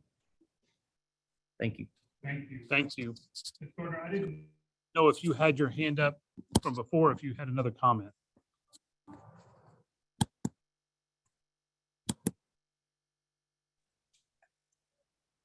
That was from before. Thank you. Okay, thank you. So Okay, go ahead. clearly we have precedent that we have approved imports such as this from localities that have access to another disposal site. We just conditionally approved an irradiated hardware from Songs that doesn't have access to a different disposal site. But I'm not sure that it should matter to us as a commission what the other alternatives are. I think that the law that you referenced says this is how much waste can come into a site. And the factors that go into a decision of whether someone applies for an import to our disposal site may be many and varied. And quite frankly, I don't know that we need to judge those decisions other than saying, is it acceptable waste form approved by TCEQ? And is there room in the disposal facility for that meets the law requirements? But it is an interesting perspective if you're position is you want as little waste as possible to come into the state. You know, it is a different criteria than we have considered in the past. I will vote to approve this because of the precedent, but I do think it should be part of a larger discussion amongst the commission with more in-depth consideration. Thank you. Any other comments or questions about the first Holtec decommissioning? Application represented. 500. Yes, ma'am, Ms. Costa. And again, I think it's on mute, so we know. Thank you. I think that on the A, B, and C waste, it's not as critical to the public with the transportation of thousands of miles. However, when you get into the high-level radioactive waste, you're endangering people all across the country, potentially dangerous, potentially endangering. I'm sorry I've said that way. So what I'd like to say is that when you consider the transportation of high-level radioactive waste, and you have a site that could be, you could store it closer to the site, then consider that as an option, because then you're not endangering people all across the country and their businesses and their homes. So do think in those terms when you do the high-level radioactive waste. Okay, this is not high-level waste. I know. Oh, I okay. said that was my first my first part of the sentence, my first phrase. For ABC waste, it's not as critical. But for the other, it is extremely critical. And we have so many things in our world that are threatening. I won't go into details, but terrorism is one of them. And so you end up with the potential of more accidents happening, not to mention just train accidents because of faulty tracks and faulty trains. So thank you. Thank you. Any other comments or discussion about item 5O? Here now we'll move on to vote. All in favor of the motion to approve the first import application of Holtec Decommissioning International represented in item 5O in our agenda, please indicate so by saying aye. Aye. All opposed, no. Motion passes. With that, we can move on to item 5C, which is the second import application of Holtec Decommissioning. I will turn it back over to the Vice Chairman. The technical committee has received and reviewed an import application from Holtec Decommissioning International. In this case, it was received June 15, 2022, and it's number 1-0351-00. In this case, Holtec is again a generator requesting authorization to dispose of waste in accordance with the Act. They are requesting authorization for Class A, Class B, and Class C unstable bead resin and powdered resin and sludge, filters, dry active wastes, that are high activity, large components, contaminated hardware and components. And those waste streams were approved for disposal via letter of correspondence from TCEQ dated July 1, 2022. They are requesting authorization for 17,000 cubic feet and 3,600 curies.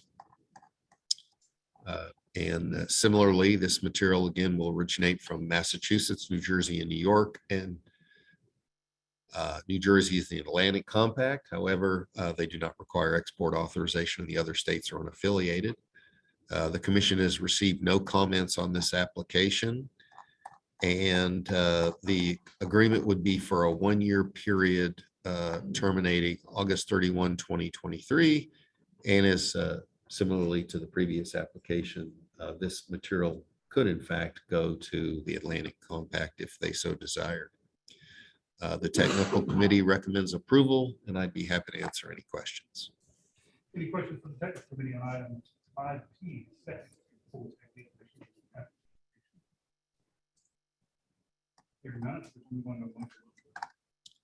Make a motion that we approve the import application from Holtec Decommissioning International, number 1-0351-00. The waste class is Class A, Class B, and Class C. The waste form is unstable. The waste stream is bead resin and powdered resin and sludge, filters, dry active wastes, high activity, large components, contaminated hardware and components. The volume is 17,000 cubic feet. The total radioactivity is 3,600 curies. The waste will originate from Massachusetts, New Jersey, and New York. And the agreement would be for a one-year period terminating August 31, 2023. There's a motion. Is there a second? Second. Motion and a second. Any further discussion on item 5P?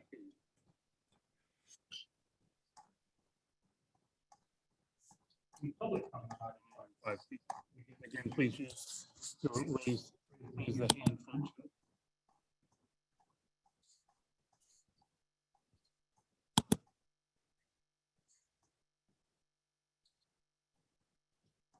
Any public comment from the room? Here, now we can move on to a vote.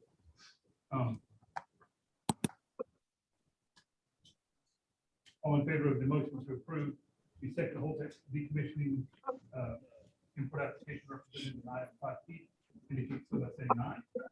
Aye. Aye. All opposed, no. Motion passes. The last import application on our agenda today is item 5Q, which is the import application of Energy Solutions.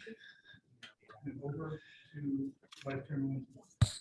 The technical committee has received and reviewed an import application from Energy Solutions. It was received June 15, 2022, and it's number 1-0352-00. In this case, Energy Solutions is a generator requesting authorization to dispose of waste in accordance with the Act.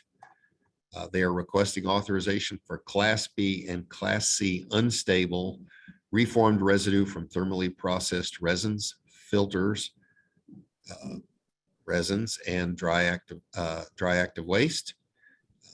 Those waste streams were approved for disposal at the site via letter correspondence from TCEQ dated July 1, 2022. In this case, they are requesting authorization for 650 cubic feet and 7,500 curies. This waste will originate from the state of Tennessee, which is part of the Southeast Compact and does not require export authorization. The commission has received no comments on this application. And the application would be for the agreement would be for a one-year period with the termination date of August 31, 2023. The technical committee recommends approval, and I would be happy to answer any questions. Any questions for the technical committee? There is a typo on the date. Yeah, 9/1/2022 through 8/31/2022. To be 20. No, it's. Yeah, that's correct. I think the date that I announced was what I expected it to be, but clearly their dates are incorrect.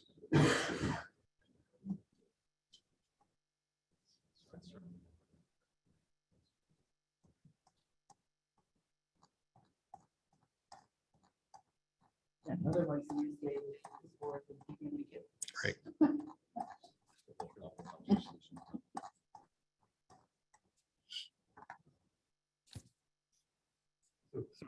Was your motion correct? Okay. Have I made a motion? No, you haven't. I'm I sorry. haven't. I didn't think so. Any other questions? for the technical committee?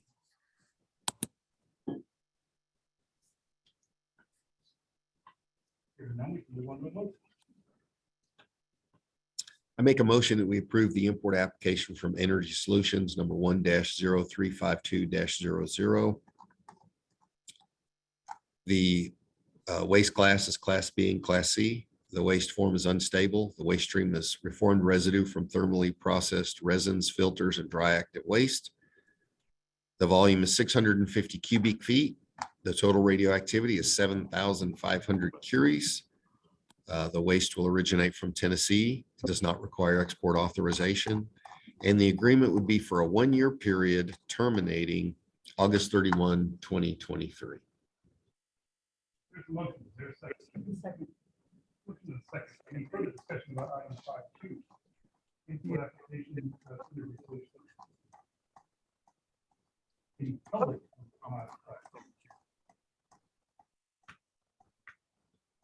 Seeing no hands raised in line and seeing none in the room, we will move on to the vote.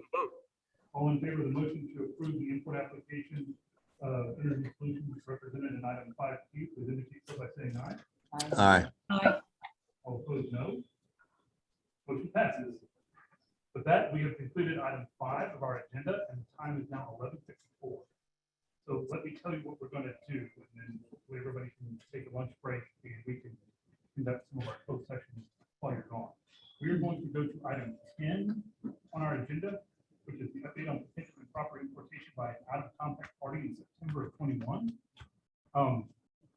The discussion of that item requires us to consult with our attorney and also discuss some investigative processes and findings. Therefore, time is now 11:54 and Texas law level. I have one thing before we go off the record. Okay. Because we, let me unmute this. Excuse me, Melissa Waters here. Because we may lose some of the local citizens after this break, I would just recommend to y'all, we have a web page for this commission, and it has our statutes that apply to us, where it says about the commission. You can look on that, and that's kind of the framework or of how we operate, the rules that apply to us, and then a section for rules that we apply to these applications. So that's some good general information resource.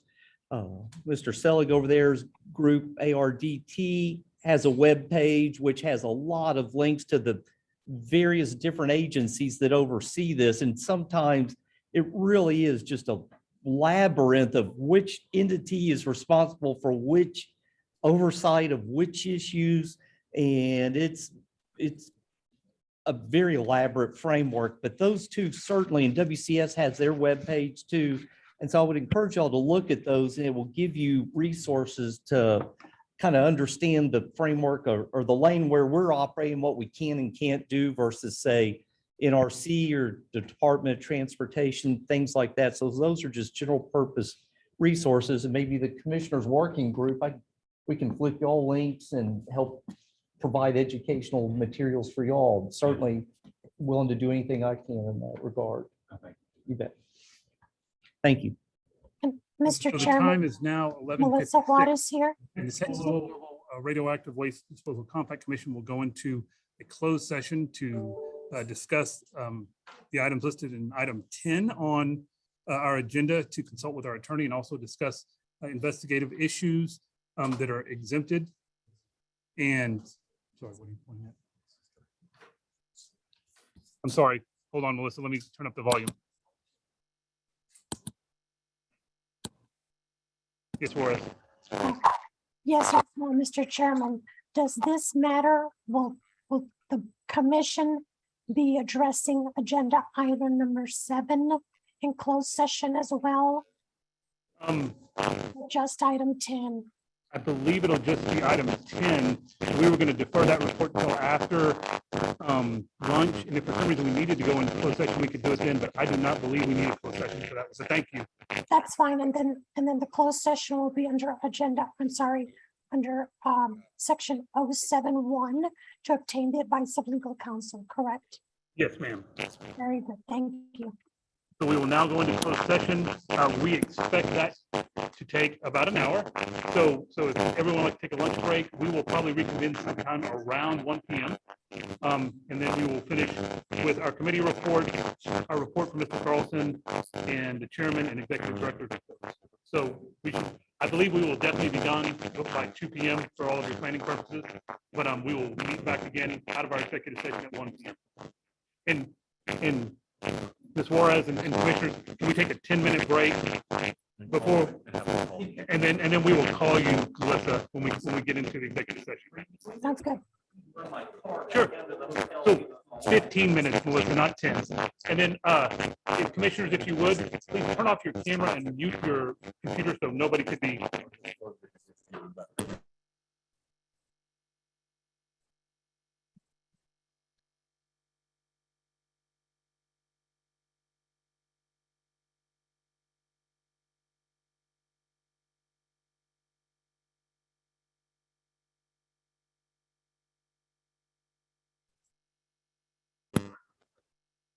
everyone could turn on all the commissioners could turn on their camera. We will get back to our agenda. And we will definitely try to be done by 2, so everybody can get back to Midland to their 3 o'clock flight.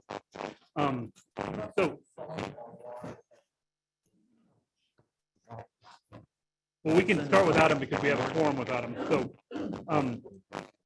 what I would like to do next is to cover the things that we absolutely have to cover before we leave. So the first item would be item 6, which is the amendments. The first amendment is represented in item 6A, which is the Indiana Michigan Power DC Cook Plant. These are amendments again, not original applications.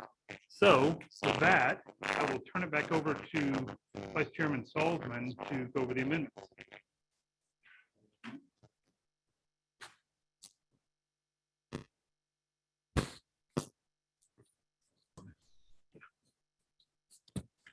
Thank you, Mr. Chairman. The technical committee has received and reviewed an amendment request from Indiana Michigan Power DC Cook Plant.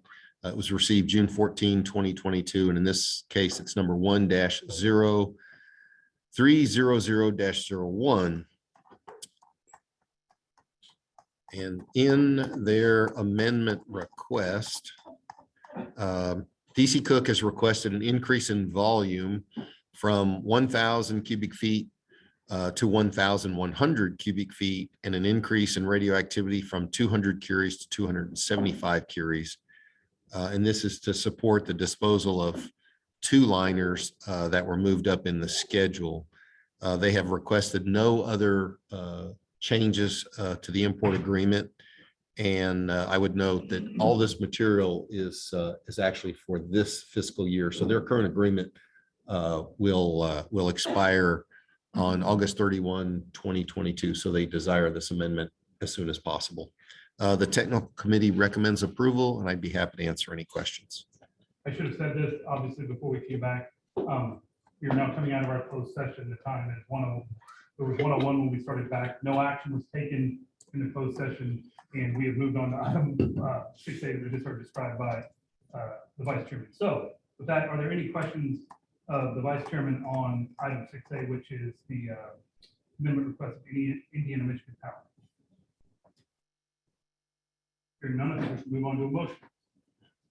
Make a motion that we approve the amendment request from Indiana Michigan Power DC Cook Plant number 1-0300-01. This will increase the volume from 1,000 to 1,100 cubic feet and increase the curies from 200 to 275 curies. No other changes to the. There's a motion. Is there a second? Second. There's a motion and a second. All in favor? Excuse me. Is there any further discussion about the motion? Any public comment? Hearing none, seeing no hands raised, we will move on to a vote. All in favor of the motion to approve the amendment request of the Indiana Michigan Power DC Cook Plant, represented in item 6A, please indicate so by saying aye. Aye. Aye. All opposed, no. Motion passes. The next and last amendment request is from Perkins Elmer. It is item 6B in our agenda, and I will turn it back over to the vice chair. The technical committee has received and reviewed an amendment request from Perkin Elmer Inc. It is number 1-0317-01.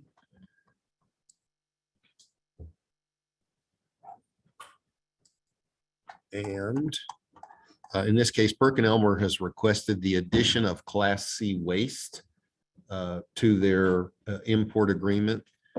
There were no other changes requested. And I would note that in this case, since this is a change in the waste class, this requires approval by TCEQ. And we have letter correspondence dated July 1, 2022 from TCEQ that the addition of Class C was approved for disposal at the site. Any questions of the technical committee on the Perkin Elmer amendment request? Hearing none, let's move on to a motion. I make a motion that we approve the amendment request from Perkin Elmer number 1-0317-01. And the amendment is, request is to add Class C to their import agreement. There's a motion. Is there a second? Second. Motion and a second on the Perkin-Elmer amendment request represented in item 6B. Any further discussion? Any public comment on item 6B? Hearing none, we'll move on to a vote. All in favor of the motion to approve the Perkin-Elmer amendment request represented in item 6B, please indicate so by saying aye. Aye. All opposed, no. Motion passes. With that, we are through with our amendments and our import applications. And we can now get to our committee reports. I think they will all be short. The only other item that we absolutely have to cover today is the approval of our legislative appropriations request in our 2023 commission budget. So what we will do is we will do our committee reports, then we will do that particular item, and then time permitting, we will hear from our executive director, Mr. Carlson, and me on other items. So just to kind of give you a plan of things to come. So with that, though, we will turn it over to Linda Morris and let her provide us a quick update on the rules committee. The report will be short. We're not making any recommendations at this time.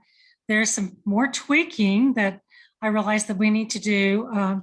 We actually made one small change, but I can see a couple more things that may need to be. So we have no recommendations right now. The rules the draft rules as they currently stand were sent to all the commissioners for your review. When we finish this final tweaking, we'll resend those. And eventually the plan, of course, is to put them back on our website for everyone to take a look at, have a chance for some more commentary. But right now, no recommendations today. At a future meeting, we will have recommendations, but not today. Thank you very much, Commissioner Moore. Can I just point out, there's a typo on the word contingency on the top of page 190 of our packet. First word on top of page 190, contingency, misspelled. Thank you. Thank you, Linda. Next, I don't know, I have not talked to Commissioner Edwards. Is there anything to report on item 8? No, we are continuing to interface with WCS. We sent out the data request to them just a day or two ago and are awaiting their response for the information that's built in metrics. Okay, thank you. With that, we conclude item 8 and we move on to item 9, which is the contingency plan committee report. And I will turn it over to the chairman of that committee, Commissioner Mundy. I think the chairman addressed a question we had looked at last week with his opening comments, and I really have nothing to add beyond those at this time. Thank you very much. Just as a quick aside, at the break, I did the math. And of the queries that were before us today, approximately,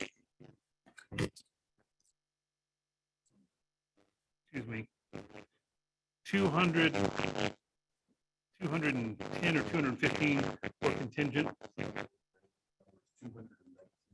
Okay, 219,000 are contingent. And the hard queries we granted today were how many?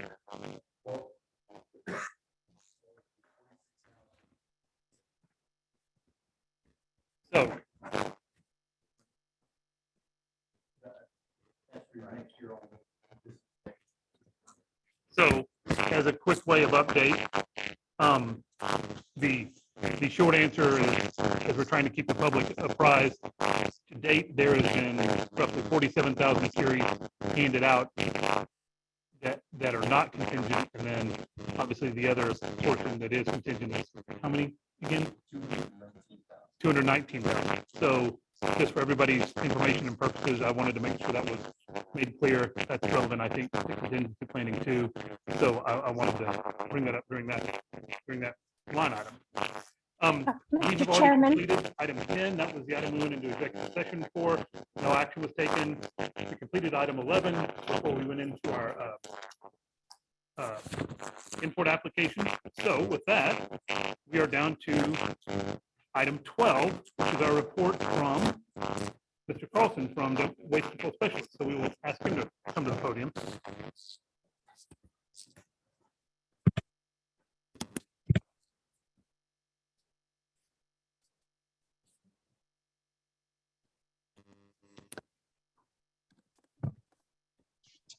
All right, how's that? Can you hear me? All right, I'm David Carlson. I'm the president of Waste Control Specialists. I think I need to echo a couple of folks in thanking Commissioner and Judge Dolgener for his service here and for working with us and for being a friend. Appreciate it. And also welcome and congratulations to Commissioner Shimana Nayak. Look forward to working with you for many years in the future. A couple of things I wanted to say. The first one is, we're talking about curies here and coming close to limits and those kind of things. But I would like to say very frankly that based on current WCS estimates, we don't expect to be close to the 275,000 curie cap. Typically, what we would see is the Compact Commission may approve as much as twice as many curies as actually get shipped to the facility. In fact, historically, that's always been the case, that we receive 50% or less of the curies that are approved. So, I don't think we're in a situation today where we're unlikely or we're likely to, reject anything at the site because we're getting close to the limit. But of course, we'll see, and we'll stay on top of that and provide the Compact Commission information. I do have an overview of some numbers that we normally do, and I've added a couple of things to it because of the interest of the commissioners. So in our current fiscal year, and we run in a Texas fiscal year that starts September 1st and runs through August 31st. As of June 30th, we've disposed in compact of 8,808 cubic feet of low-level radioactive waste, and that's 9,695 curies. Out of compact, it's been 20,742 cubic feet and 67,247 curies. Moving to, and of course, now looking at that out of compact, the 67,247 curies is what we would compare to the 275,000 curies. So what we're seeing in 2022 fiscal year is that it's a very small fraction of the total limit, despite having significantly more curies than that approved for disposal in 2022. Overall disposal through June 22, since inception, we've disposed of 246,661 cubic feet, which is 2.74% of the total capacity of the site. We've disposed of 521,572 curies decayed, which is 13.41% of the licensed capacity. Now, looking strictly at out-of-compact waste, we've disposed of about 185,000 cubic feet of out-of-compact waste and 470,000 approximately curies of out-of-compact waste. In terms of curies, which is more limiting in that case, that's about 40%. But as we take radioactive decay into account, that percentage increases very slowly. In terms of quarterly payments, this past quarter, we paid $1.9 million to TCEQ and $568,856 to Andrews County. The total since inception is a bit over $68 million paid to TCEQ and $15.5 million paid to Andrews County for a total of about $84 million paid in those special taxes to date. I did want to just touch on a couple of things with regard to some of today's topics. Firstly, on enforcement, just for clarity, we, WCS, have a history of no non-compliances with the direction of this Compact Commission. And so I wouldn't want anybody that's online or in the room to get the wrong impression about what they're talking about or what I believe they're talking about with regards to enforcement. I don't know of any instance where we have violated any direction from the Compact Commission. In terms of, groundwater was discussed today. Elizabeth Padilla was here. I think she may have left at this point. But we've spent many years studying, continue to study the groundwater on the site. Many others have looked at it as well, TCEQ, the Texas Water Development Board, and so on, and other outside experts.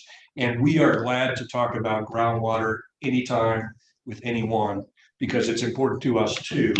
And we will continue to do presentations to the public and so on.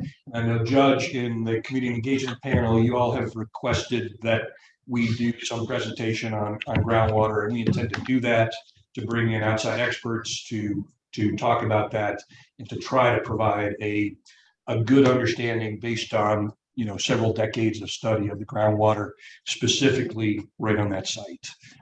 So appreciate the input on that, and appreciate Elizabeth bringing it up, and we'd love to provide more information on groundwater to folks.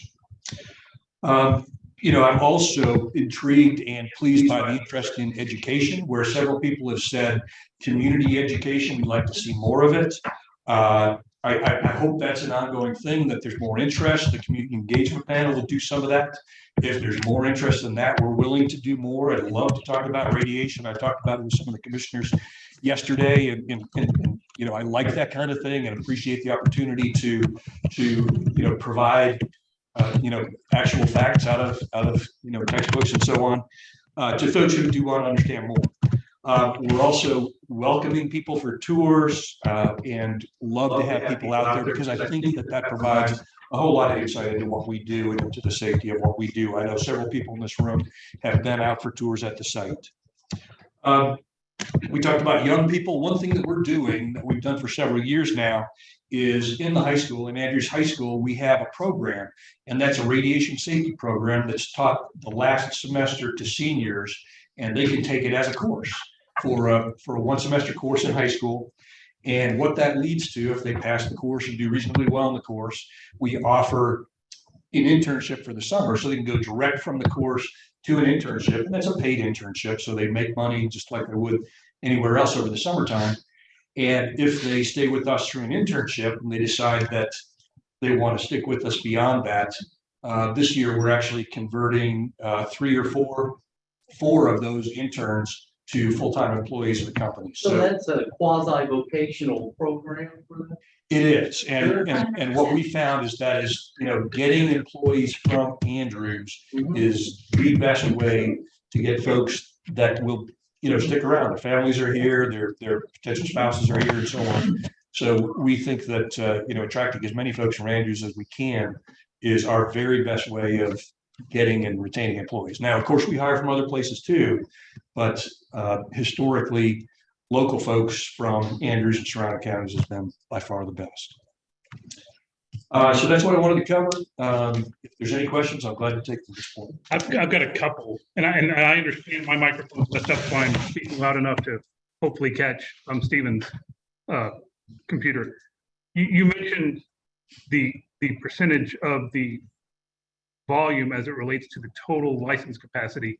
Could you give us a number as it relates to the current constructed cell, how full that cell is? Yeah, so we're about 450,000 cubic feet of waste capacity in the current cell. And we are at, catch my number again because I didn't memorize it. And we're at 246,661 cubic feet in that. So do the math. So another 200. 246,661. And the total volume for that cell is 450? Is it 450 or 425, right? Roughly 450. So there's roughly 200,000 cubic feet left. Right. Well, hang on a second, just for clarity's sake. That doesn't mean that there's that same volume of waste water. There's going to be over packaging and white space. So yeah, that takes there's much more space than what I said. That takes into account all the overpacks and so on. Yes. So that's the amount of space you believe you have available for the waste. For waste. That's very helpful. And so,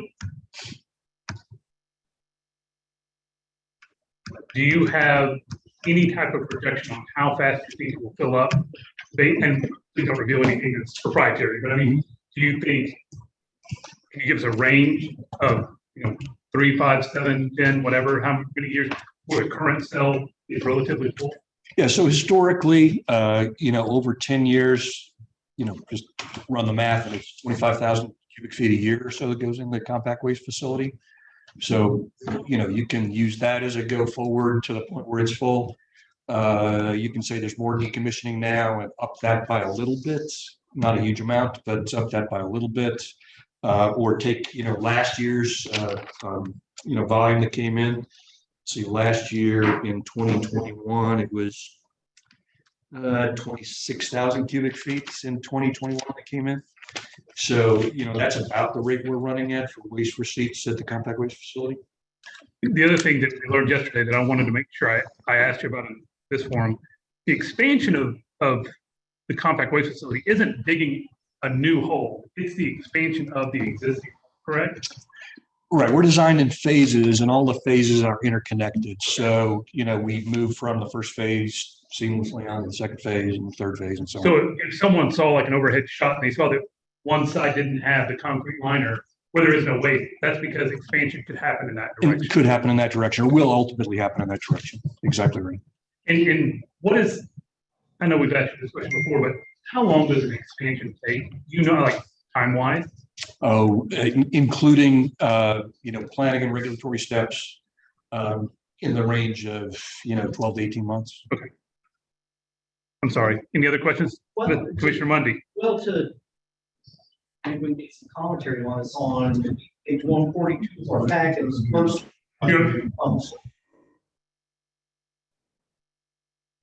All right. Responding to your question, Chairman, looking back at the first Holtec application we did today, considered page 142 of our packet, was 8,000 cubic feet on that ask. And this gets back, I think, to the issue, and correct me if I'm wrong, of what goes to RCRA versus what goes to the compact waste facility. No, I think it really gets to the issue of, folks wanting to be reasonably conservative so that if they generate more than expected, they would not need to come back to the compact commission for that. So I think in general, if it was me, I would be looking at D&D of a facility and say, I'm planning on this range to this range. So, 10 to 100. And so I would say 100 is what I'm asking for, because it's possible that I could get to that number. So, to what extent that's the case for Holtec, I'm not them, I can't say, but in general, I think people don't want to trouble the compact a second time if they don't need to. Answer your. So this is part of the whole purpose of the capacity committee, right? Up till now, the site has been less than half full. And I don't think that we really needed those metrics to be able to be comfortable approving imports of waste within the guidelines of the law, right? But now that the site is a little more than half full, and we're starting to get requests that show significantly more than, even if somebody estimated high, if they come through with the planned shipments, it's going to be more than 25,000, probably just from that one source. And when you're only talking 200,000 cubic feet left, then it becomes more important to have those metrics to say, we have considered the interests of the compact members, the generation rates of those compact members, and their needs within a certain given period of time. And there's still enough space there. It may be 12 to 18 months to actually dig a hole, but we probably want to get some input from TCEQ on how long it would take to expand the disposal area. And you use those two numbers to intersect and say, are we still comfortable importing waste?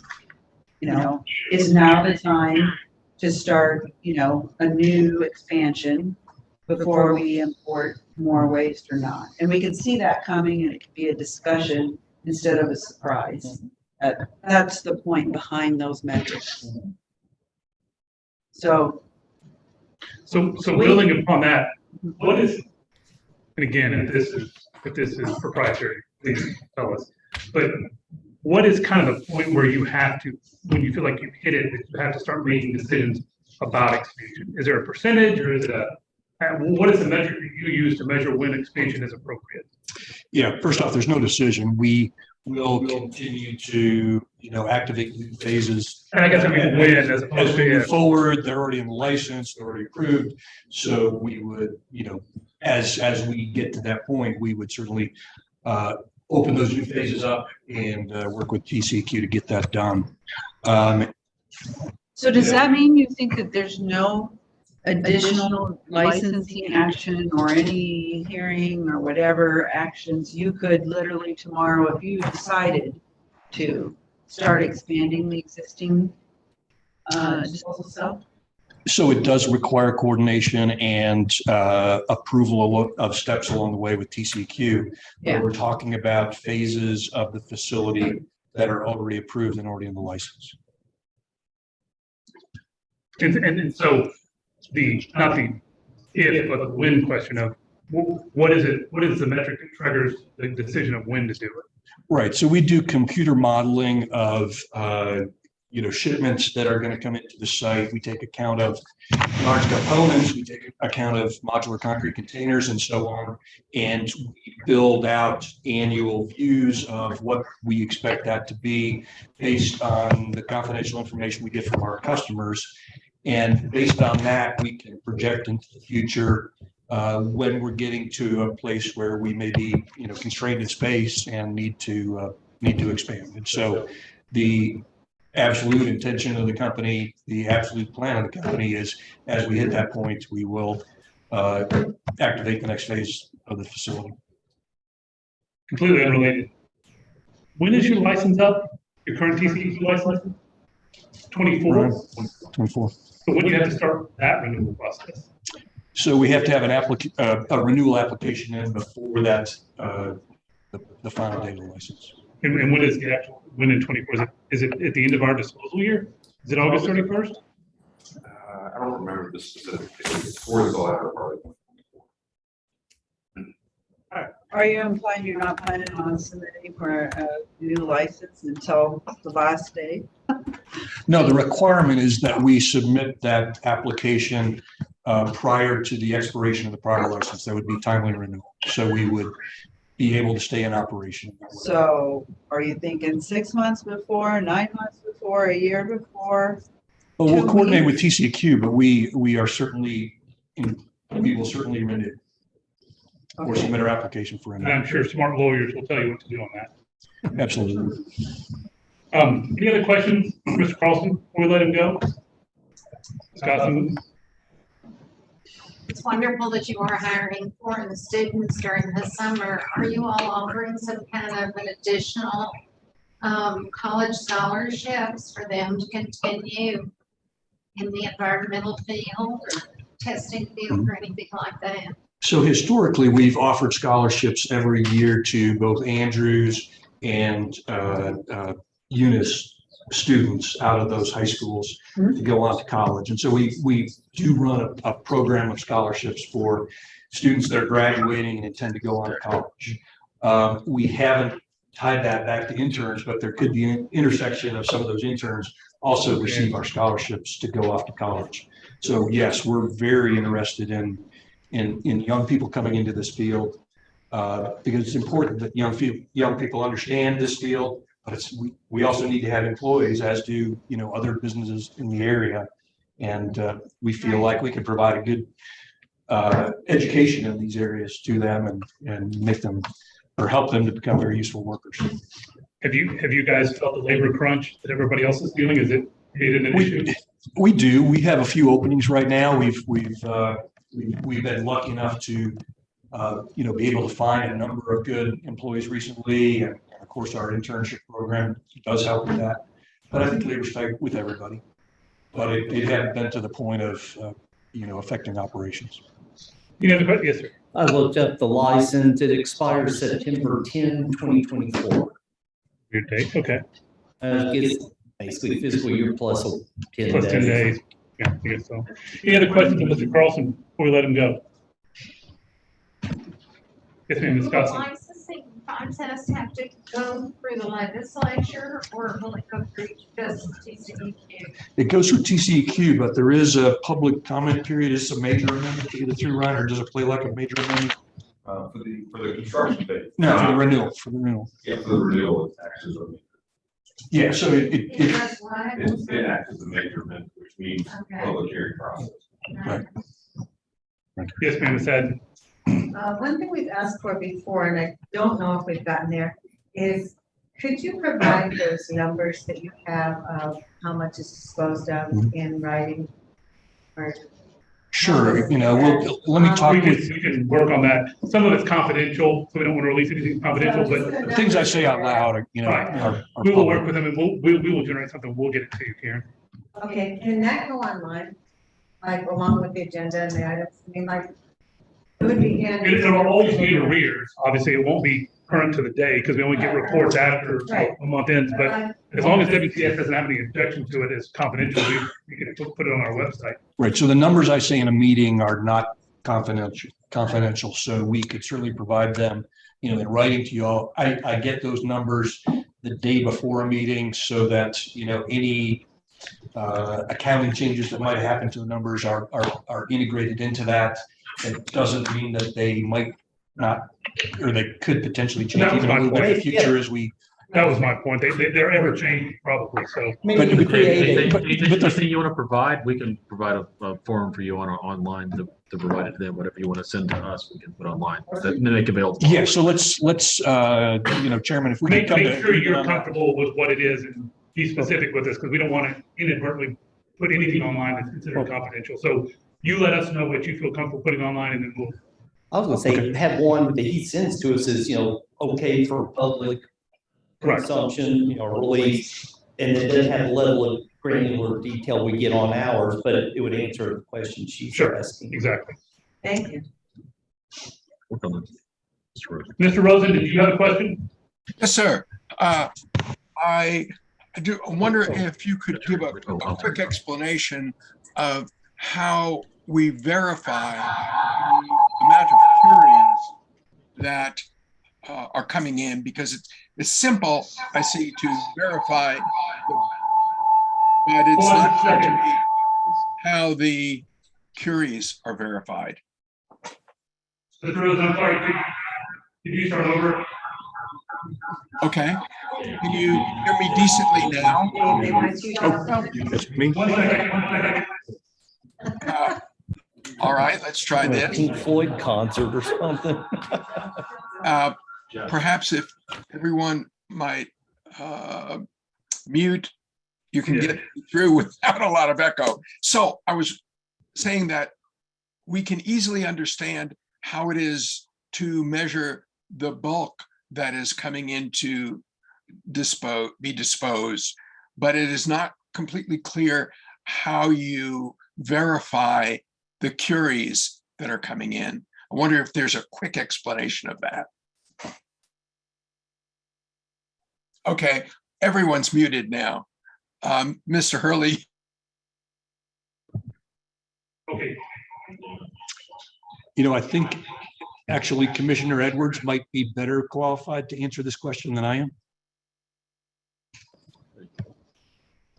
Okay, so there are, first of all, certification requirements for anyone who offers radioactive waste or radioactive material for transportation on US highways. So there's a certain certification that these individuals must obtain in order to offer radioactive material for transport.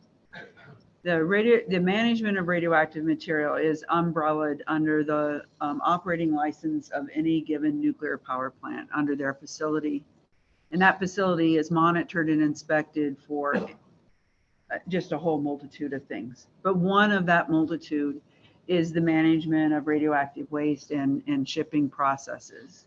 It's been a long time since I've worked in a plant or undergone one of those inspections, but per my memory, I think it was every 2 years, the plants are subjected to one of these inspections. Typically, an inspector from the Nuclear Regulatory Commission will come in, they'll review the records associated with the sampling processes and the development of characterization of waste streams at the disposal site and the justification for each of those things. It's often that they will pick a time to do the inspection when there is a shipment in progress, and they'll observe the activities associated with that shipment. That's not always possible.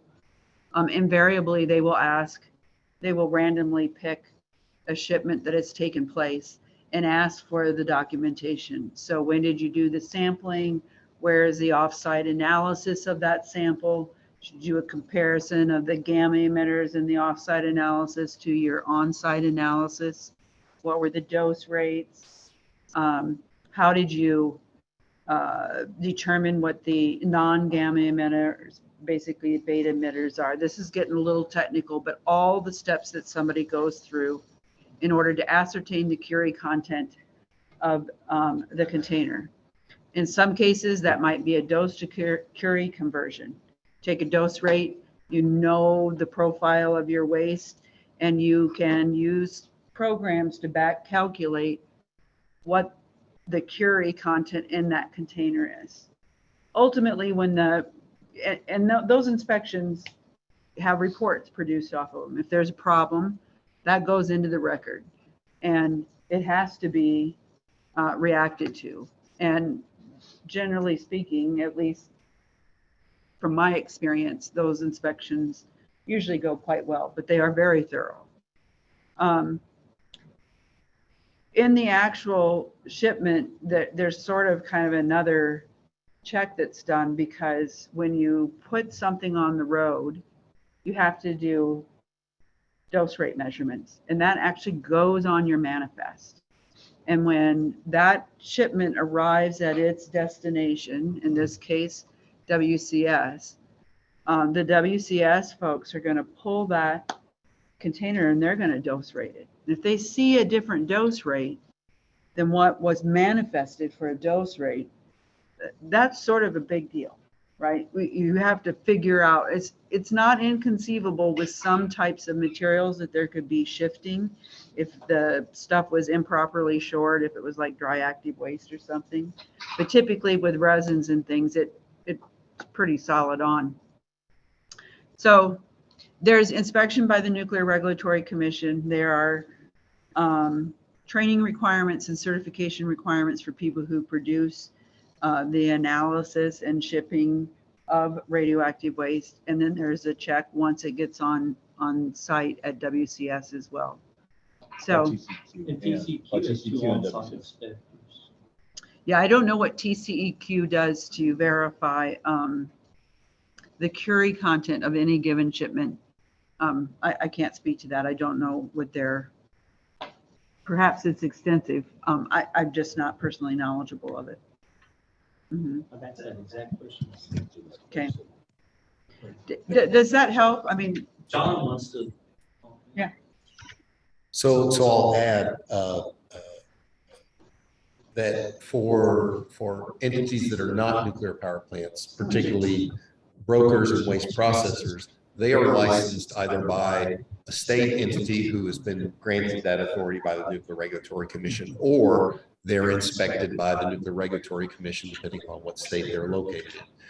Those entities are also inspected and have to go through a similar rigorous process where inspectors come in, they check what they're doing in terms of waste processing or collecting sources and all those kinds of things. So in similar fashion, if you're going to ship radioactive material in this country, you're going to be inspected. You have to be licensed. And so there is relatively high surety that in fact, we know what's in those packages. But Dave, I think the other piece that's probably worth mentioning is your waste acceptance criteria and the process that entities have to go through before they're allowed to ship material.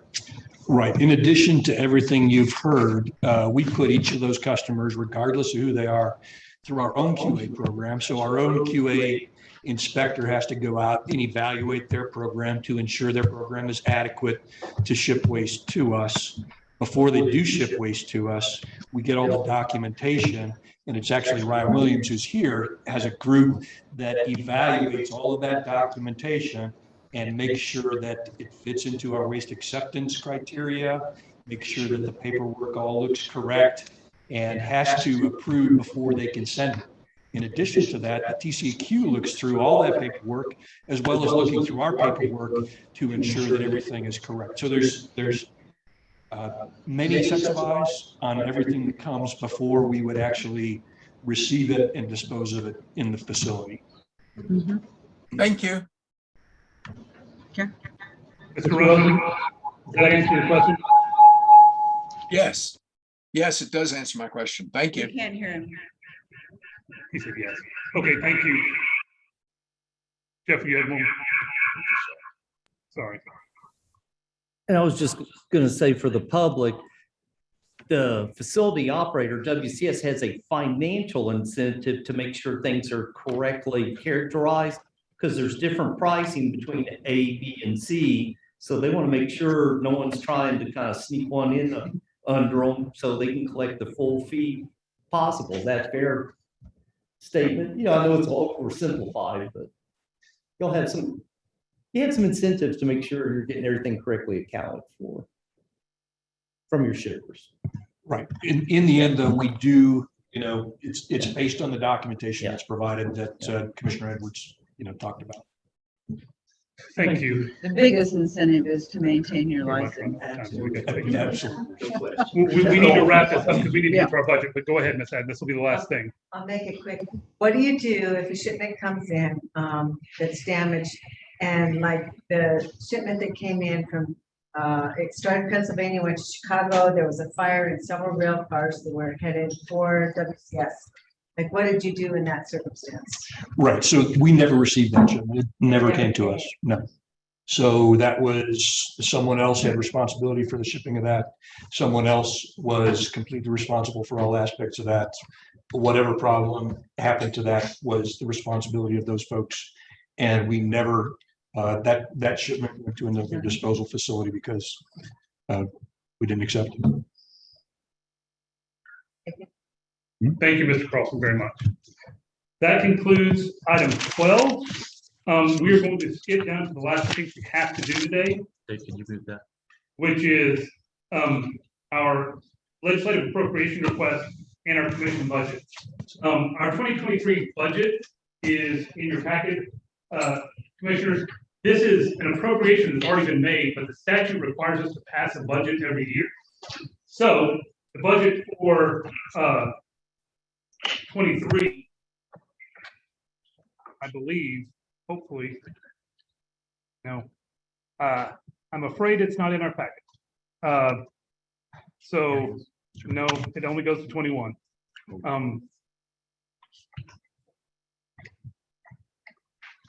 So I guess we'll have to take that up at our August meeting. Sorry. The other thing that we have to approve is our legislative appropriation request. And that is also in your packet, and that is there. This is the rather long document that has several pages. It has different line items on it. We worked with Diane Fulmer to get this done. This is the appropriation request we will be making once the legislature reconvenes in January of 23. So this is for the fiscal years 24 and 25. I hope you've all had a chance to review it. We need to approve it today so it can be sent to the Legislative Budget Board for their requirements. So if anybody has any questions, please ask them now. If not, we will move to a vote to approve the LAR after all the questions are answered. I hate to be a monkey in the wrench, but some of the things that got brought up in the meeting today included the development of some education. But let me stop before you go too far. If we don't approve a legislative appropriation request today, we don't get a budget. Okay. So I can fix- move to approve it. We can adjust it later. We need to Okay. submit a legislative appropriation request And between now and September and between now and next year, before they vote on it, we can change our request, but we need to submit an initial appropriation request. And for the public, the commissioners are not paid for volunteers. We do have staff, Mr. Raines, Megan is here. There, behind the computer. Oh, there she is. Hi, hi. So we do have paid professional staff, but we as commissioners receive no. And the short version of the budget is, it will be similar to years past. We will ask for an exceptional item to put back into our budget, some of the things we have lost in the past couple of years. But it will be hopefully in a range between what we were budgeted this year and what we've been budgeted a biennium ago. So we will try to recapture some of that money that we have lost in the budgeting process. We will ask for exceptional items on a number of things, such as potentially legal counsel, some of the issues we talked about with the physicist, and a couple of other things that we will ask as exceptional items. But the range will be somewhere roughly between $477,000 and $577,000. So that is the LAR. So we'll now open the floor to a motion to approve the LAR request. I make a motion that we approve the legislation appropriations request for fiscal years 2024 and 2025. There's a motion. Is there a second? Second. Any further discussion?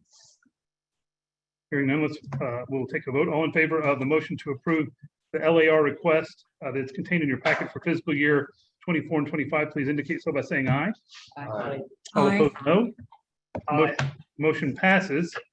I will quickly steal Stephen's thunder here to wrap up in the last couple minutes we have. We were through with our testimony before the Texas Sunset Commission. Yes. That process is ongoing. There'll be final reports and potentially legislation coming from it. But for those of you that watched, we did not receive any substantive questions. They approved the report as written, which basically said that we should be up for sunset in another 13 years and continue to operate the way we are. That being said, the sunset process was very informative and actually very educational, and I think a great thing to go through. It forced us to really analyze some of our own processes and hopefully make some refinements, whether they were in the report or not. We've actually found some real improvements that we can make and will make. So most people dread the sunset process, and I understand why, because it's quite an undertaking, but we worked through ours and it was quite beneficial. I might add that some of the folks that have come in today have submitted comments, and we appreciate And comments. yes, absolutely. Anyone who submitted comments, we appreciate those. Those have all been submitted to the Sunset Committee and their staff, and we have reviewed them as well, and we take them all very seriously, and we'll probably be making some changes based on those. One last thing that I know Stephen would have talked about if we had time. We will be moving at some point. We're looking for new space. It's an ongoing process. It's an internal housekeeping issue, I know, but commissioners, so you know, we have made the commitment to leave our current space and move to a new space. And if you have any ideas, please provide them to Megan and Stephen. They are actively looking, and that lease ends in February. Into February. So we have some time, but we need to find new space. Finally, the last page in your packet is future meetings. We have injected a meeting for August 23rd. I still believe we need that meeting for a variety of reasons. And we have had a couple of applications come in, so we could actually take care of some applications. We expect that meeting to primarily be online. We don't expect anyone to travel to Austin unless they just absolutely want to that day.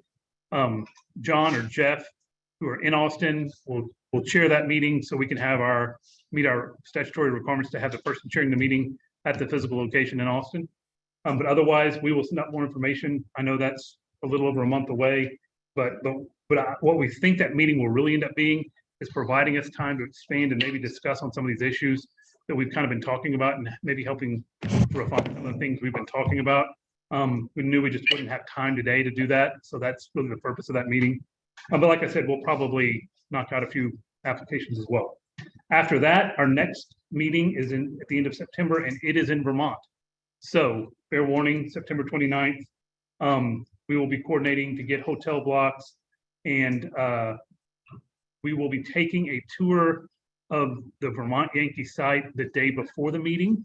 So everyone should probably plan on being there either very early on the 28th or maybe the night of the 27th. Again, we'll coordinate it with everybody about travel. But that will be an important meeting for the same reason that this is an important meeting. Just like we want to come see Andrews and communicate with the people of Andrews, we want to go to Vermont and then give their residents the same kind of opportunity to address us, to have any communications directly with us, and just get to interact with us at some level. So after that, we will end the year with another meeting in Austin if we need it. As I always say, we will only meet if needed, and sometimes those meetings at the end of the year, especially around the holidays, cancel if we don't have adequate business. But we will plan on it and then cancel it if the opportunity arises. Any questions about future meetings? 23rd. 23rd. I may be, I know, it's a Yeah. weird day. We had to do it that way. I may be out of state on the 23rd, so I will know more as we get closer. Okay. So if you need me there, one of us, you know, coordinate. Okay. Now, before we adjourn, I was going to see about, we have 10 minutes left. Throwing it back to the public, since y'all kind of see what we do. This is pretty exceptional amount of volume we've dealt with today, but it's kind of our normal meeting. But I would say, do we want to ask you all, kind of see what we do? What questions do y'all have that we could address or give y'all more material in the future? There's something. And again, while y'all are all thinking about those questions, I mean, once again, thank the judge for hosting us and the county and the city for providing us this venue. It's been wonderful. We really appreciate coming to Andrews. We always enjoy coming to Andrews. It's always one of the most educational meetings we have. So we appreciate that. We thank you, Judge, for all your courtesies and attending and slogging through this with us, because you probably had better things to do today, and we know that. But with that, are there any questions or comments about the meeting to finish this up? I don't really have any question or comment, just the fact that, hey, I appreciate what y'all are doing. Oh, yeah. I think that you being here is kind of extended that education for, hey, it's just not WCS or TCEQ made all of you got it. And I appreciate that. So that way, as I talk to my constituents, the fact that there's a little bit more involved than just driving up the truck. Thank y'all for being here. Thank you very much. Well, before we conclude, let me once again say, Judge Dolgener, don't think you're out yet, because we're going to call on you every time. So, again, welcome, Commissioner Nyack. Don't delete our phone numbers. Hey, Commissioner Nyack, thank you so much for joining us. We're excited to get to work with you, and we welcome you to it. So with that, we have completed our agenda, and we will entertain a motion to adjourn. So moved. So moved. Second? Second. All in favor? Thank you all very much. Thank you, Steve. No, you're welcome, Commissioner. I'll call you later, okay? Everything.